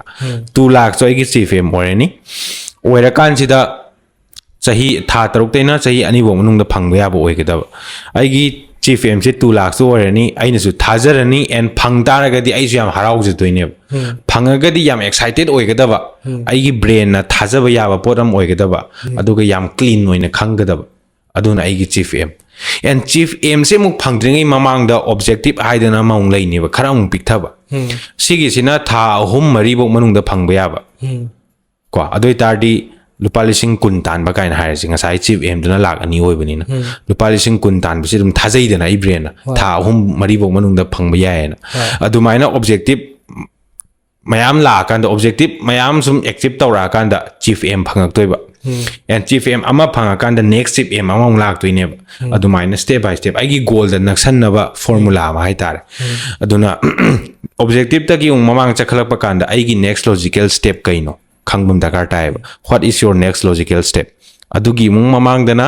ꯇꯦꯛ ꯑꯦꯛꯁꯟ ꯅꯥꯎ ꯍꯧꯖꯤꯛ ꯑꯦꯛꯁꯟ ꯂꯧꯒꯗꯕ ꯍꯌꯦꯡ ꯅꯠꯇꯦ ꯅꯦꯛꯁ ꯃꯟꯗꯦ ꯅꯠꯇꯦ ꯃꯊꯪ ꯊꯥꯗꯒꯤ ꯅꯠꯇꯕ ꯍꯧꯖꯤꯛ ꯑꯦꯛꯁꯟ ꯂꯧꯒꯗꯕ ꯑꯗꯣ ꯁꯤꯗ ꯑꯩꯈꯣꯏꯅ ꯑꯗꯨꯝ ꯊꯦꯡꯅꯖꯕ ꯃꯇꯝꯗ ꯊꯕꯛꯁꯦ ꯃꯥ ꯃꯁꯥꯒꯤ ꯁꯤꯃꯗꯤ ꯄꯥꯝꯖꯩ ꯃꯥꯒꯤ ꯑꯄꯥꯝꯕ ꯑꯃꯗꯤ ꯂꯩꯖꯔꯦꯕꯀꯣ ꯑꯗꯣ ꯊꯕꯛꯁꯦ ꯇꯧꯕ ꯍꯧꯔꯝꯗꯥꯏꯁꯤꯗ ꯑꯩꯅ ꯄꯥꯝꯃꯤꯕ ꯊꯕꯛꯁꯦ ꯇꯧꯕꯅ ꯐꯗꯣꯔꯤꯕ꯭ꯔꯥ ꯅꯠꯇ꯭ꯔꯒ XYZ ꯃꯤ ꯑꯃꯅ ꯍꯥꯏꯕ ꯑꯁꯣꯝꯒꯤ ꯊꯕꯛꯁꯦ ꯇꯧꯕꯅ ꯍꯦꯟꯅ ꯐꯗꯣꯏꯔꯥ ꯋꯥꯈꯜꯁꯤꯗ ꯆꯔꯥꯡꯅꯕ ꯆꯃꯝꯅꯕꯁꯦ ꯁꯤꯁꯨ ꯑꯗꯨꯝ ꯃꯤ ꯃꯌꯥꯝ ꯑꯃ ꯊꯦꯡꯅꯩꯕꯀꯣ ꯁꯤꯗꯗꯤ ꯕ꯭ꯔꯣꯁꯦ ꯀꯃꯥꯏꯅ ꯍꯥꯏꯅꯤꯡꯒꯦ ꯁꯤꯗ ꯑꯗꯨꯃꯥꯏꯅ ꯊꯦꯡꯅꯔꯤꯗꯣ ꯃꯥꯒꯤ ꯒꯣꯜ ꯃꯥꯅ ꯄꯥꯝꯃꯤ ꯄꯣꯠꯇꯣ ꯀ꯭ꯂꯤꯌꯥꯔ ꯑꯣꯏꯗꯕꯩꯅꯦꯕ ꯑꯗꯨꯅꯦ ꯑꯩꯅ ꯉꯁꯥꯏꯗꯩ ꯑꯗꯨ ꯍꯥꯟꯅ ꯀ꯭ꯂꯤꯌꯥꯔ ꯑꯣꯏꯕꯤꯌꯨ ꯍꯥꯏꯁꯦ ꯑꯩꯅ ꯄꯥꯝꯃꯤ ꯄꯣꯠꯁꯦ ꯀꯩꯅꯣ ꯀ꯭ꯂꯤꯌꯥꯔ ꯑꯣꯏꯔꯕ ꯑꯗꯨꯒ ꯑꯩꯒꯤ ꯃꯦꯟꯇꯣꯔꯗꯣ ꯐꯪꯈ꯭ꯔꯕ ꯀꯣ ꯄ꯭ꯔꯣꯁꯦꯁꯇꯨꯗꯤ ꯄ꯭ꯔꯣꯁꯦꯁꯅꯤ ꯃꯇꯝ ꯆꯪꯖꯁꯅꯨ ꯀꯩꯁꯨ ꯀꯥꯏꯗꯦ ꯑꯇꯩ ꯀꯩꯝ ꯌꯦꯡꯉꯨꯅꯣ ꯑꯩꯅ ꯄꯥꯝꯃꯤ ꯄꯣꯠꯁꯦ ꯍꯥꯟꯅ ꯀꯩꯅꯣ ꯍꯥꯟꯅ ꯃꯨꯟꯅ ꯈꯪꯕꯤꯌꯣꯕ ꯌꯥꯝ ꯀ꯭ꯂꯤꯌꯥꯔ ꯑꯣꯏꯅ ꯍꯥꯏꯕꯗꯤ ꯑꯩꯅ ꯕ꯭ꯔꯗꯔꯒꯤ ꯃꯤꯡ ꯍꯪꯉꯛꯄ ꯀꯥꯟꯗ ꯍꯥꯏꯔꯛꯄ ꯑꯗꯨꯃꯥꯏꯅ ꯕ꯭ꯔꯗꯔꯅ ꯄꯥꯝꯃꯤ ꯄꯣꯠꯁꯦ ꯀꯩꯅꯣ ꯕ꯭ꯔꯗꯔꯒꯤ ꯆꯤꯐ ꯑꯦꯝ ꯀꯩꯅꯣ ꯒꯣꯜ ꯀꯩꯅꯣꯅ ꯍꯪꯉꯛꯄ ꯃꯇꯝꯗ ꯐꯠ ꯂꯥꯎꯅ ꯍꯥꯏꯕ ꯉꯝꯕꯤꯌꯣ ꯑꯗꯨꯝ ꯀꯥꯟꯗ ꯑꯗꯨꯒ ꯂꯣꯏꯅꯅ ꯑꯗꯨꯒ ꯆꯥꯅꯕ ꯑꯩꯒꯤ ꯃꯦꯟꯇꯣꯔ ꯑꯃ ꯐꯪꯉꯛꯑꯅꯤ ꯑꯗꯨꯒꯤ ꯃꯈꯥꯗ ꯍꯣꯏ ꯃꯇꯝ ꯈꯔ ꯆꯪꯕ ꯌꯥꯏ ꯑꯃ ꯇꯧꯕ ꯌꯥꯏ ꯀꯩꯁꯨ ꯀꯥꯏꯗꯦ ꯕꯠ ꯑꯗꯨꯗ ꯐꯖꯅ ꯐꯨꯜ ꯐꯣꯀꯁ ꯄꯤꯕꯤꯌꯣ ꯑꯗꯣ ꯕ꯭ꯔꯣ ꯍꯧꯖꯤꯛꯁꯦ ꯍꯣꯏ ꯏꯔꯥꯡꯁꯨ ꯂꯩꯕ ꯃꯇꯝꯅꯦꯕꯀꯣ ꯏꯔꯥꯡꯁꯤꯅ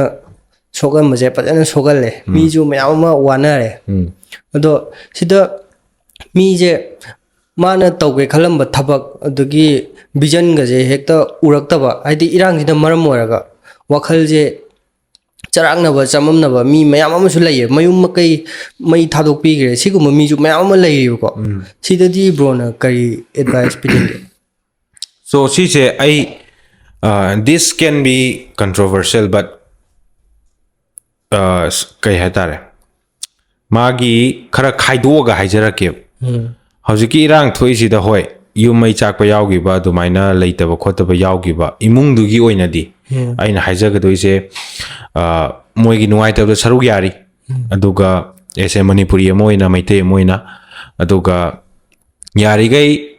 ꯑꯩ ꯋꯥꯈꯟꯗꯤ ꯌꯥꯝ ꯁ꯭ꯇ꯭ꯔꯣꯡ ꯑꯣꯏꯅꯕ ꯍꯣꯠꯅꯕꯤꯌꯣꯕ ꯋꯥꯈꯟ ꯁ꯭ꯇ꯭ꯔꯣꯡ ꯑꯣꯏꯕꯤꯌꯨ ꯑꯦꯟ ꯒꯤꯞ ꯑꯞ ꯇꯧꯒꯦ ꯈꯟꯕꯤꯒꯅꯨ there are lots of things ꯑꯩꯅ ꯍꯥꯏꯖꯔꯤꯁꯦ ꯑꯩꯈꯣꯏ ꯂꯥꯛꯄ ꯀꯥꯟꯗ ꯀꯩꯝ ꯌꯥꯎꯗꯅ ꯂꯥꯛꯈꯤꯕꯅꯤ ꯗ꯭ꯔꯦꯁ ꯐꯥꯎ ꯌꯥꯎꯗꯅ ꯑꯗꯨꯅ ꯍꯧꯖꯤꯛ ꯑꯩꯈꯣꯏꯅ ꯂꯩꯔꯤ ꯃꯌꯥꯝꯁꯦ ꯄ꯭ꯔꯣꯐꯤꯠ ꯉꯥꯛꯇꯅꯦꯕ ꯁꯨꯃꯥꯏꯅ ꯋꯥꯈꯟ ꯆꯥꯎꯊꯣꯛꯄ ꯇꯝꯕꯤꯌꯣꯕꯀꯣ ꯍꯣꯏ ꯑꯥꯏ ꯅꯣ ꯑꯗꯨ ꯁꯤ ꯋꯥꯈꯟ ꯆꯥꯎꯊꯣꯛꯄ ꯍꯥꯏꯁꯦ ꯑꯔꯥꯏꯕ ꯄꯣꯠꯇꯤ ꯅꯠꯇꯦ ꯑꯗꯨꯕꯨ ꯌꯥꯔꯤꯈꯩ ꯑꯗꯨꯃꯥꯏꯅ ꯈꯟꯕꯤꯔꯛꯑꯣ ꯅꯤꯡꯍꯟꯅꯕ ꯇꯧꯗꯅ ꯑꯩꯈꯣꯏꯁꯨ ꯌꯥꯔꯤꯈꯩ ꯃꯇꯦꯡ ꯄꯥꯡꯖꯔꯛꯀꯦ ꯄꯣꯗꯀꯥꯁꯀ ꯁꯤꯟꯖꯔꯤ ꯁꯤꯒꯨꯝꯕꯁꯦ ꯑꯗꯨꯝ ꯇꯥꯁꯟꯕꯤꯌꯣ ꯀꯥꯟꯅꯕꯅꯦꯕ ꯑꯗꯨꯅ ꯋꯦ ꯑꯇꯣꯞꯄ ꯑꯃ ꯊꯤꯕꯤꯔꯛꯑꯣ ꯑꯩꯁꯦ ꯀꯃꯥꯏꯅ ꯇꯧꯁꯤꯒꯦ ꯄꯩꯁꯥꯒꯤ ꯃꯔꯝꯗ ꯀꯃꯥꯏꯅ ꯇꯥꯟꯁꯤꯒꯦ ꯑꯣꯔ ꯀꯩ ꯇꯧꯔꯒ ꯐꯅꯤ ꯑꯩꯈꯣꯏ ꯇꯥꯟꯅꯁꯦ ꯍꯥꯏꯔꯁꯨ ꯑꯗꯨꯝ ꯇꯥꯟꯅꯃꯤꯟꯅꯁꯦꯕꯀꯣ ꯑꯗꯨꯃꯥꯏꯅ ꯋꯥꯈꯟꯁꯤ ꯌꯥꯝ ꯁ꯭ꯇ꯭ꯔꯣꯡ ꯑꯣꯏꯅꯕ ꯍꯣꯠꯅꯕꯤꯌꯣ ꯋꯥꯈꯟ ꯁ꯭ꯇ꯭ꯔꯣꯡ ꯑꯣꯏꯗ꯭ꯔꯒꯗꯤ ꯌꯥꯔꯣꯏꯕ ꯋꯥꯈꯟꯒ ꯍꯦꯜꯗꯤꯒ ꯐꯖꯅ ꯁ꯭ꯇ꯭ꯔꯣꯡ ꯑꯣꯏꯅꯕ ꯍꯣꯠꯅꯍꯟꯅꯤꯡꯉꯤ ꯑꯗꯨꯒ ꯁꯤ ꯅꯠꯇꯕ ꯑꯇꯣꯞꯄ ꯑꯩꯈꯣꯏꯒꯤ ꯁ꯭ꯋꯥꯏꯗ ꯂꯩꯔꯤ ꯃꯌꯥꯝꯁꯦ ꯑꯗꯨꯗꯁꯨ ꯌꯥꯎꯍꯧꯗꯕ ꯑꯗꯨ ꯇꯧꯕꯇꯕꯨ ꯂꯥꯟꯁꯤꯅ ꯃꯔꯝ ꯑꯣꯏꯔꯒꯗꯤ ꯋꯥꯔꯦꯗꯤ ꯍꯥꯏꯕ ꯁꯤꯗꯗꯤ ꯑꯩꯅ ꯍꯥꯏꯅꯤꯡꯉꯤꯁꯦ ꯈ꯭ꯋꯥꯏ ꯐꯥꯔꯁꯇ ꯅ꯭ꯌꯨꯁ ꯍꯥꯏꯕ ꯄꯣꯠꯁꯤꯃ ꯌꯦꯡꯕꯤꯈꯤꯅꯣꯕ ꯍꯧꯖꯤꯛꯀꯤ ꯑꯣꯏꯅ ꯅ꯭ꯌꯨꯁ ꯀꯩꯀꯥꯁꯦ ꯌꯥꯝ ꯇꯥꯕꯤꯒꯅꯣꯕꯀꯣ ꯄꯥꯎꯁꯦ ꯅꯨꯡꯉꯥꯏꯕ ꯑꯝꯇ ꯌꯥꯎꯗ꯭ꯔꯦ ꯀꯣꯔꯣꯅꯥꯁꯦ ꯕ꯭ꯔꯣ ꯀꯣꯔꯣꯅꯥ ꯈꯪꯍꯧꯋꯤꯀꯣ ꯍꯣꯏ ꯈꯪꯉꯦ ꯀꯣꯔꯣꯅꯥꯁꯦ ꯕ꯭ꯔꯣ ꯊꯣꯛꯄ ꯈꯣꯠꯄ ꯌꯥꯝ ꯀꯤꯗꯅ ꯕ꯭ꯔꯣꯁꯨ ꯀꯤꯔꯝꯅꯤ ꯃꯥꯛꯁꯀ ꯎꯞꯇꯅ ꯈꯣꯠꯇꯅ ꯍꯣꯏ ꯀꯃꯥꯏꯅ ꯀꯤꯈꯤꯒꯦ ꯑꯁ ꯃꯄꯥꯡꯒ ꯁꯨꯡꯊꯣꯛ ꯊꯣꯛꯇꯦꯗ ꯄꯨꯂꯤꯁꯅꯕꯨ ꯐꯥꯒꯗ꯭ꯔꯅ ꯑꯗꯒꯤ ꯀꯩꯅꯣ ꯊꯣꯛ ꯇꯥꯔꯗꯤ ꯅꯥꯔꯛꯇꯣꯏꯅꯦꯕ ꯅꯥꯔꯛꯇꯣꯏꯅꯤ ꯅꯥꯔꯛꯑꯗꯤ ꯍꯛꯆꯥꯡ ꯁꯣꯟꯊꯔꯗꯤ ꯊꯕꯛ ꯑꯝꯇ ꯇꯧ ꯌꯥꯗꯦ ꯍꯣꯏ ꯑꯗꯣ ꯀꯥꯏꯗꯒꯤ ꯈꯪꯉꯛꯏꯅꯣꯕꯗꯨ ꯁꯤꯁꯦ ꯅ꯭ꯌꯨꯁ ꯍꯥꯏꯗꯤ ꯁꯣꯁꯤꯌꯦꯜ ꯃꯦꯗꯤꯌꯥꯁꯤꯁꯨ ꯑꯗꯨꯝ ꯌꯦꯁ ꯇꯧꯗꯣꯏ ꯅꯠꯇ꯭ꯔꯥ ꯑꯩꯅ ꯁꯨꯛꯊꯦꯡ ꯊꯦꯡꯅꯗꯕꯤꯗ ꯅ꯭ꯌꯨꯁꯇꯨꯅ ꯀꯤꯍꯜꯂꯤꯅꯦꯕ ꯁꯣ ꯑꯗꯨꯒꯤ ꯃꯅꯨꯡꯗ ꯋꯥꯔꯤ ꯃꯌꯥꯝ ꯂꯩꯈ꯭ꯔꯦꯀꯣ ꯑꯗꯣ ꯀꯣꯔꯣꯅꯥ ꯊꯣꯛꯍꯜꯂꯛꯄꯩ ꯃꯔꯝꯁꯨ ꯂꯩ ꯑꯗꯣ ꯕ꯭ꯔꯣꯅ ꯀꯩꯅꯣ ꯏꯟꯇꯔꯦꯁꯇꯦꯠ ꯑꯣꯏꯔꯒꯗꯤ ꯑꯩ ꯁꯤꯌꯔ ꯇꯧꯒꯦ ꯑꯗꯨꯒ ꯀꯩꯒꯤꯅೋ ꯍꯥꯏ ꯇꯥꯔꯒꯗꯤ ꯖꯁ ꯑꯩꯉꯣꯟꯗ ꯗꯤꯁꯇ꯭ꯔꯦꯛꯁꯟ ꯌꯥꯗꯕꯤꯗꯀꯣ ꯑꯗꯨꯅ ꯗꯤꯁꯇ꯭ꯔꯦꯛꯁꯟ ꯑꯃ ꯌꯥꯎꯗꯕꯤꯗ ꯐꯖꯅ ꯑꯩꯅ ꯍꯣꯠꯅꯒꯦ ꯍꯥꯏꯕ ꯄꯣꯠꯇꯨꯕꯨ ꯑꯩꯅ ꯐꯖꯅ ꯈꯪ ꯇꯥꯔꯒꯗꯤ ꯑꯗꯨꯝ ꯉꯝꯅꯦꯕ ꯑꯗꯨꯅ ꯐꯖꯅ ꯍꯣꯠꯅꯍꯟꯅꯤꯡꯉꯤ ꯗꯤꯁꯇ꯭ꯔꯦꯛꯁꯟꯁꯤꯗꯒꯤ ꯈꯤꯇꯪ ナꯊꯩꯔꯒ ꯑꯗꯨꯒ ꯈꯤꯇꯪ ꯋꯥꯈꯟꯗꯣ ꯈꯤꯇꯪ ꯑꯞꯒ꯭ꯔꯦꯗ ꯑꯣꯏꯕ ꯋꯥꯈꯟ ꯑꯃꯗ ꯃꯥꯏꯟꯁꯦꯠ ꯑꯃꯗ ꯂꯥꯛꯍꯟꯅꯤꯡꯉꯤ ꯑꯗꯨ ꯑꯣꯏꯇꯥꯔꯒꯗꯤ ꯑꯗꯨꯝ ꯐꯣꯀꯁ ꯇꯧꯕ ꯉꯝꯅꯦꯅ ꯈꯜꯂꯦ ꯕ꯭ꯔꯣꯒ ꯋꯥꯔꯤꯗꯤ ꯃꯌꯥꯝ ꯑꯃ ꯁꯥꯟꯅꯅꯤꯡꯉꯦ ꯑꯗꯣ ꯃꯇꯝꯁꯤꯁꯨ ꯑꯀꯛꯅꯕ ꯑꯣꯏꯕꯅꯤꯅ ꯕ꯭ꯔꯣ ꯂꯣꯏꯁꯤꯜꯂꯛꯄꯗ ꯑꯔꯣꯏꯕ ꯀꯣꯏꯁꯟ ꯑꯝꯇꯪ ꯕ꯭ꯔꯣꯗꯒꯤ ꯍꯪꯖꯒꯦꯕꯀꯣ ꯍꯣꯏ ꯑꯩꯅ ꯈꯪꯖꯅꯤꯡꯕ ꯍꯥꯏꯇꯥꯔꯦ ꯕ꯭ꯔꯣꯅ ꯄꯤꯛꯂꯤꯉꯩꯗꯒꯤ ꯊꯦꯡꯅꯔꯛꯄ ꯏꯁꯇ꯭ꯔꯒꯜ ꯍꯥꯔꯠ ꯋꯥꯔꯛ ꯑꯗꯒꯤ ꯁꯤ ꯃꯌꯥꯝꯁꯦ ꯕ꯭ꯔꯣꯅ ꯌꯨꯝ ꯄꯥꯜꯂꯦꯅ ꯈꯜꯂꯁꯦꯕꯀꯣ ꯌꯨꯝ ꯄꯥꯜꯂꯕ ꯃꯇꯝꯗ ꯕ꯭ꯔꯣꯒꯤ ꯏꯆꯥꯁꯦ ꯁꯤꯁꯤꯗ struggle hard work brogi hard work ꯃꯌꯥꯝꯁꯦ ꯃꯣꯏꯗꯤ ꯎꯍꯧꯕ ꯅꯠꯇꯦꯕꯀꯣ ꯑꯗꯣ brogi ꯏꯆꯥꯁꯤꯗ mental coaching ꯁꯦ ꯁꯤꯁꯤ ꯀꯃꯥꯏꯅ ꯇꯧꯕꯤꯒꯅꯤ ꯌꯥꯝ ꯐꯖꯕ ꯀ꯭ꯋꯦꯁꯟꯅꯦ ꯌꯥꯝ ꯐꯖꯕ ꯀ꯭ꯋꯦꯁꯟꯅꯦ ꯑꯗꯨ ꯀꯃꯥꯏꯅ ꯇꯧꯅꯤ ꯍꯥꯏ ꯇꯥꯔꯒꯗꯤ ꯑꯉꯥꯡ ꯑꯣꯏꯔꯤꯉꯩꯗꯒꯤ ꯑꯩꯈꯣꯏꯅ ꯇꯝꯕꯤꯒꯗꯕꯅꯦꯕ ꯁꯤꯁꯦ ꯃꯦꯟꯇꯦꯜ ꯑꯗꯨꯗꯥꯗ ꯂꯩꯇꯦꯕ ꯀꯩꯒꯤꯅꯣ ꯍꯥꯏ ꯇꯥꯔꯒꯗꯤ ꯃꯅꯤ ꯃꯦꯅꯦꯖꯃꯦꯟ ꯑꯗꯒꯤ ꯔꯦꯁꯄꯦꯛ ꯁꯤ ꯑꯅꯤꯁꯤ ꯌꯥꯝ ꯏꯝꯄꯣꯔꯇꯦꯟ ꯑꯣꯏꯔꯤꯁꯤ ꯃꯅꯤ ꯃꯦꯅꯦꯖꯃꯦꯟꯒ ꯔꯦꯁꯄꯦꯛꯀ ꯊꯛꯁꯤ ꯈꯥꯁꯤ ꯍꯥꯏꯁꯦ ꯑꯩꯈꯣꯏ ꯊꯥꯏꯅ ꯑꯩꯈꯣꯏ ꯀꯩꯅꯣꯗꯁꯨ ꯑꯩꯈꯣꯏ ꯃꯅꯤꯄꯨꯔꯒꯤ ꯑꯣꯏꯅꯁꯨ ꯀꯩꯅꯣꯁꯦ ꯑꯩꯈꯣꯏꯒꯤ ꯀꯩ ꯍꯥꯏꯇꯥꯔꯦ ꯂꯝꯆꯠ ꯕꯦꯕꯥꯔ ꯍꯥꯏꯅ ꯂꯩꯔꯝꯃꯤꯁꯦ ꯑꯗꯒꯤ ꯂꯥꯏꯔꯤꯛ ꯂꯥꯏꯁꯨꯅ ꯂꯩꯔꯝꯗ꯭ꯔꯥ ꯂꯥꯏꯔꯤꯛ ꯍꯩꯔꯒ ꯂꯥꯏꯁꯨ ꯈꯪꯗꯕ ꯀꯥꯏꯅ ꯑꯗꯨꯅ ꯑꯅꯤꯁꯦ ꯄꯨꯟꯅ ꯆꯠꯃꯤꯟꯅꯕ ꯑꯃ ꯗꯔꯀꯥꯔ ꯇꯥꯏꯌꯦꯕ ꯑꯗꯨꯅ ꯈ꯭ꯋꯥꯏ ꯐꯕꯗꯤ ꯍꯣꯝ ꯁ꯭ꯀꯨꯂꯤꯡ ꯇꯧꯕ ꯍꯣꯝ ꯁ꯭ꯀꯨꯂꯤꯡ ꯇꯧꯕ ꯍꯥꯏꯕꯗꯤ ꯌꯨꯝꯗꯒꯤ ꯑꯗꯨꯝ ꯑꯩꯈꯣꯏꯅ ꯇꯥꯛꯄꯤꯕꯁꯦ ꯁꯤꯅ ꯌꯥꯝ ꯐꯩꯌꯦꯕ ꯑꯗꯨꯒ ꯍꯣꯝ ꯁ꯭ꯀꯨꯂꯤꯡꯒ ꯏꯖꯨꯀꯦꯁꯟ ꯍꯧꯖꯤꯛ ꯆꯠꯅꯔꯤꯕ ꯏꯖꯨꯀꯦꯁꯟꯁꯤꯒꯗꯤ ꯌꯥꯝ ꯈꯦꯠꯅꯩꯀꯣ ꯍꯧꯖꯤꯛ ꯆꯠꯅꯔꯤꯕ ꯏꯖꯨꯀꯦꯁꯟ ꯐꯠꯇꯦ ꯍꯥꯏꯕ ꯅꯠꯇꯦ ꯐꯩ ꯑꯗꯨꯕꯨ ꯚꯥꯁ ꯑꯣꯏꯅ ꯆꯠꯅꯔꯤꯕ ꯏꯖꯨꯀꯦꯁꯟꯁꯤꯗꯤ ꯌꯥꯝ ꯇꯣꯉꯥꯟꯕ ꯏꯖꯨꯀꯦꯁꯟ ꯑꯃꯅꯦꯕꯀꯣ ꯑꯗꯨꯅ ꯑꯗꯨꯒꯤ ꯃꯇꯥꯡꯗ ꯑꯗꯨꯝ ꯅꯣꯡꯃ ꯋꯥꯔꯤ ꯁꯥꯁꯦ ꯑꯗꯨꯅ ꯍꯣꯝ ꯁ꯭ꯀꯨꯂꯤꯡ ꯇꯧꯕ ꯌꯥꯏ ꯄꯤꯛꯏꯉꯩꯗꯒꯤ ꯔꯦꯁꯄꯦꯛ ꯐꯖꯅ ꯇꯝꯕꯤꯕ ꯋꯥ ꯉꯥꯡꯕꯗ ꯈꯣꯠꯄꯗ ꯔꯦꯁꯄꯦꯛ ꯑꯩ ꯐꯖꯅ ꯑꯗꯨꯝ ꯇꯝꯕꯤ ꯍꯧꯖꯤꯛꯁꯨ ꯑꯗꯨꯝ ꯑꯩꯒꯤ ꯀꯣꯛꯇ ꯑꯗꯨꯝ ꯂꯩ ꯑꯩ ꯔꯦꯁꯄꯦꯛ ꯐꯖꯅ ꯇꯝꯕꯤꯒꯅꯤ ꯑꯗꯨꯒ ꯃꯣꯏꯒꯤ ꯑꯄꯥꯝꯕ ꯄꯣꯠ ꯇꯧꯍꯟꯒꯅꯤ ꯑꯩꯅ ꯒꯥꯏꯗ ꯇꯧꯔꯕ ꯃꯇꯨꯡꯗ ꯃꯣꯏꯅ ꯑꯄꯥꯝꯕ ꯄꯣꯠ ꯇꯧꯍꯟꯕ ꯋꯤꯠ ꯑꯩꯈꯣꯏꯒꯤ ꯒꯥꯏꯗꯦꯟꯁꯀꯤ ꯃꯈꯥ ꯄꯣꯟꯅ ꯑꯩꯈꯣꯏꯅ ꯑꯄꯥꯝꯕ ꯄꯣꯠꯇ ꯃꯣꯏ ꯆꯠꯍꯟꯕ ꯅꯠꯇꯕ ꯑꯩꯈꯣꯏ ꯃꯣꯏꯒꯤ ꯑꯄꯥꯝꯕꯗꯨꯗ ꯑꯩꯈꯣꯏꯅ ꯒꯥꯏꯗ ꯄꯤꯔꯒ ꯇꯧꯍꯟꯕ in any field aduga homeschooling and money management je class mana khaga gyan taba horokpa class 3 4 karing edi money management fazana tambiba and aigi motadi trading ju tambi gen khalli trading ju yam nganna horokpa muju daka oiba last aroi boina bro na aikoigi podcast se yengbiba viewers singjida bro na kari haibininge aina haibiningi se kem hainingba leite adubu aware oinaba kainomtang di hapsaramge aware oinaba ina hapsaningi se everything akoina uriba chariba thaiba si mayam se metrics kain tanaramani ko Andrew Tate ka yengba kangu metrics se kaino koi metrics na sumain tawba khotba taramani si se metrics tuna maming amo ija targa so si asengbagi layeb layba se kamain tawga har kanda akoi se loina phajalla punjallaga manipulate tawraga thamba sananingba mongda sanab aduna chida kaino da social media smartphone social media audagi hojikti kayamung lae Apple Vision Pro adu kaino ai akoi mit yoksala ne manipulate tawi changje ko aduna ngasai aina hajaba tribe yengbiu kaina hai do tribe to pung ahum sangmani yam boring chuba kaino ne 30 second reel du bog yengba ngamdana sumain chingdoi ne ba adu bog yengba ngamdabduna ngasai pung ani makhai gi kanaba video du yengba ngamgadra ngamoy focus mang ne aduna sumaine manipulate tawba world amadane khoina lari se even Manipur thoi si so highway ai yam kan di panja roige but sima mayam chire section biu aduga yari ga news yeng biganu adugi reason yam lei ko news se samna har kan da world gi khwai dei phawba news am habiro ne bro na khangba India gi or sai world gi or sai BBC yes BBC je kana na on tawi khangbra mapu khangde adudi elites kangu na on tawe paisa paiba kangu singna aduna moina sananing mongda sanaba yai corona se yam samna hairagi corona la eba corona la kanda news ta kamain tawge mi sibagi atom 24 hours BBC dai hauraga khoi Indian news ISTV loina sida loina tro khoina kiri do news yenga ki bane yan tai ko amana amuk adugi khwaidagi luba sumaina phamina bada launa ba laina se aduaina mi adum siramba laina je khudakta lepri je kai gino why corona de hojik su lairi flu amane ba ma se aduga khudakta lepri je news su lepkre and corona ai pakhana ba su lepkre and aduga muk adugi am luba laina do chahi amda phan mangamba vaccine ong puthore thajaba ya wara vaccine ong puthore adusu dose 1 dose 2 adui mathungda booster kai ka pino de ju khangde ko dose 2 ho kapoe kai ka pino de ju khangde aduga muk adugi matung sida muk kai mu la ge ha kana thaina dagi laira ba cancer haiba laina se achuk yam luba laina sigi hidak na puthok ngamdraga adude hen luba corona gi khudak ta kamai puthorai no why what is the reason behind she never manipulation hais ꯑꯗꯨꯒꯤ region ꯌꯥꯝ ꯂꯩꯀꯣ ꯑꯗꯨꯅ ꯁꯤꯒꯨꯝꯕ ꯈꯤꯇꯪ ꯈꯪꯕ ꯑꯃ ꯗꯔꯀꯥꯔ ꯇꯥꯏꯌꯦꯕ ꯁꯣ ꯑꯗꯨꯅꯦ ꯑꯩꯅ ꯍꯥꯏꯖꯅꯤꯡꯉꯤ ꯁꯤꯒꯨꯝꯕ ꯈꯪꯕꯤꯕ ꯁꯤꯒꯨꯝꯕ ꯄꯣꯗꯀꯥꯁ ꯌꯥꯝ ꯌꯦꯡꯕꯤꯕ ꯑꯩꯅ ꯍꯥꯏꯖꯅꯤꯡꯉꯤꯁꯦ ꯕꯨꯛꯁ ꯄꯥꯕꯤꯌꯨ ꯑꯗꯒꯤ ꯂꯥꯏꯛ ꯃꯥꯏꯟꯗꯦꯗ ꯄꯤꯄꯜ ꯄꯨꯟꯕꯤꯌꯨ ꯋꯥꯈꯜ ꯆꯥꯎꯅ ꯈꯟꯕꯤꯌꯨ ꯑꯩꯅ ꯇꯧꯗꯣꯏ ꯄꯣꯠꯁꯦ ꯀꯩꯅꯣ ꯈꯪꯉꯣ ꯑꯩꯅ ꯑꯄꯥꯝꯕ ꯀꯩꯅꯣ ꯈꯪꯕꯤꯔꯣ ꯑꯗꯨꯝ ꯀꯥꯟꯗ ꯌꯥꯝꯅ ꯁ꯭ꯇ꯭ꯔꯣꯡ ꯑꯣꯏꯕ ꯃꯥꯏꯟꯁꯦꯠ ꯂꯥꯏꯛ ꯃꯥꯏꯟꯗꯦꯗ ꯄꯤꯄꯜ ꯑꯣꯏꯕ ꯑꯩ ꯉꯝꯅꯤ ꯑꯩ ꯇꯧꯅꯤ ꯁꯣꯏꯗꯅ ꯇꯧꯅꯤ ꯍꯥꯏꯗꯤ ꯇꯧꯕ ꯑꯗꯨꯃꯥꯏꯅ ꯇꯧꯕ ꯑꯗꯨꯃꯥꯏꯅ ꯑꯣꯏꯍꯟꯅꯤꯡꯉꯤ ꯋꯥꯔꯤꯁꯦ ꯌꯥꯝ ꯅꯨꯡꯉꯥꯏꯕꯅꯦ ꯏꯁꯥ ꯋꯥꯈꯜꯁꯦ ꯀꯩꯅꯣꯝꯃ ꯁꯨꯝ ꯈꯟꯕꯗꯧꯅ ꯇꯧꯋꯦꯕꯀꯣ ꯑꯗꯣ ꯕ꯭ꯔꯣ ꯊꯦꯡꯛ ꯌꯨ ꯉꯁꯤꯒꯤ Thank ꯑꯩꯒꯤ you so much. ꯄꯣꯗꯀꯥꯁꯁꯤꯗ ꯂꯥꯛꯑꯒ ꯚꯦꯂꯨ ꯑꯣꯏꯕ ꯃꯌꯥꯝ ꯑꯃ ꯄꯤꯕꯤꯕꯒꯤꯗꯃꯛꯇ ꯍꯣꯏ ꯕ꯭ꯔꯣ ꯊꯦꯡꯛ ꯌꯨ ꯁꯣ ꯃꯆ ꯑꯩꯒꯤ ꯁꯥꯏꯠꯇꯒꯤꯁꯨ ꯚꯦꯔꯤ ꯒ꯭ꯔꯦꯠꯐꯨꯜ ꯕ꯭ꯔꯣ ꯀꯦꯕ ꯃꯊꯪꯗꯁꯨ ꯑꯗꯨꯝ ꯄꯣꯗꯀꯥꯁ ꯑꯩꯈꯣꯏ ꯌꯥꯕ ꯀꯥꯟꯗ ꯑꯗꯨꯝ ꯇꯧꯃꯤꯟꯅꯁꯦꯀꯣ ꯀꯩꯁꯨ ꯀꯥꯏꯗꯦ ꯑꯗꯨꯝ ꯑꯩꯅꯁꯨ ꯏꯟꯚꯥꯏꯠ ꯇꯧꯖꯔꯛꯀꯦ ꯑꯩꯒꯤ ꯆꯦꯅꯦꯜꯗꯁꯨ ꯑꯩꯒꯤꯁꯨ ꯌꯨꯇ꯭ꯌꯨꯕ ꯆꯦꯅꯦꯜ ꯂꯩꯌꯦꯕꯀꯣ ꯑꯩꯒꯤꯁꯨ ꯃꯅꯤꯄꯨꯔꯤ ꯒꯥꯏ ꯍꯥꯏꯅ ꯌꯨꯇ꯭ꯌꯨꯕ ꯆꯦꯅꯦꯜ ꯂꯩ ꯑꯗꯨꯝ ꯃꯌꯥꯝ ꯏꯟꯇꯔꯦꯁꯇꯦꯗ ꯂꯩꯔꯒꯗꯤ ꯑꯗꯨꯗꯁꯨ ꯑꯗꯨꯝ ꯌꯦꯡꯕꯤꯕ ꯌꯥꯅꯤ ꯕ꯭ꯔꯣꯅꯁꯨ ꯑꯗꯨꯝ ꯌꯥꯔꯒꯗꯤ ꯑꯩꯒꯤ ꯆꯦꯅꯦꯜꯗꯣ ꯗꯤꯁꯀ꯭ꯔꯤꯞꯁꯟꯗ ꯍꯥꯞꯄꯤꯌꯣꯕꯀꯣ ꯑꯗꯨꯒ ꯃꯇꯨꯡ ꯇꯥꯕꯗꯁꯨ ꯑꯗꯨꯝ ꯐꯝꯃꯤꯟꯅꯈꯤꯁꯦ ꯃꯌꯥꯝ ꯗꯤꯁꯀꯁ ꯇꯧꯔꯤꯁꯦ ꯑꯩꯈꯣꯏ ꯍꯧꯗ ꯉꯥꯏꯔꯤꯀꯣ ꯑꯗꯨꯅ ꯕ꯭ꯔꯣꯒꯤ ꯄꯣꯗꯀꯥꯁꯁꯨ ꯍꯧꯗ ꯉꯥꯏꯔꯤꯕꯅꯤꯅ ꯃꯌꯥꯝ ꯁꯕꯁꯀ꯭ꯔꯥꯏꯕ ꯇꯧꯕꯤꯔꯣ ꯑꯗꯒꯤ ꯀꯃꯦꯟ ꯇꯧꯕꯤꯔꯣ ꯑꯗꯒꯤ ꯁꯤꯌꯔ ꯇꯧꯕꯤꯌꯨ ꯅꯨꯡꯉꯥꯏꯕꯤꯔꯒꯗꯤ ꯑꯗꯒꯤ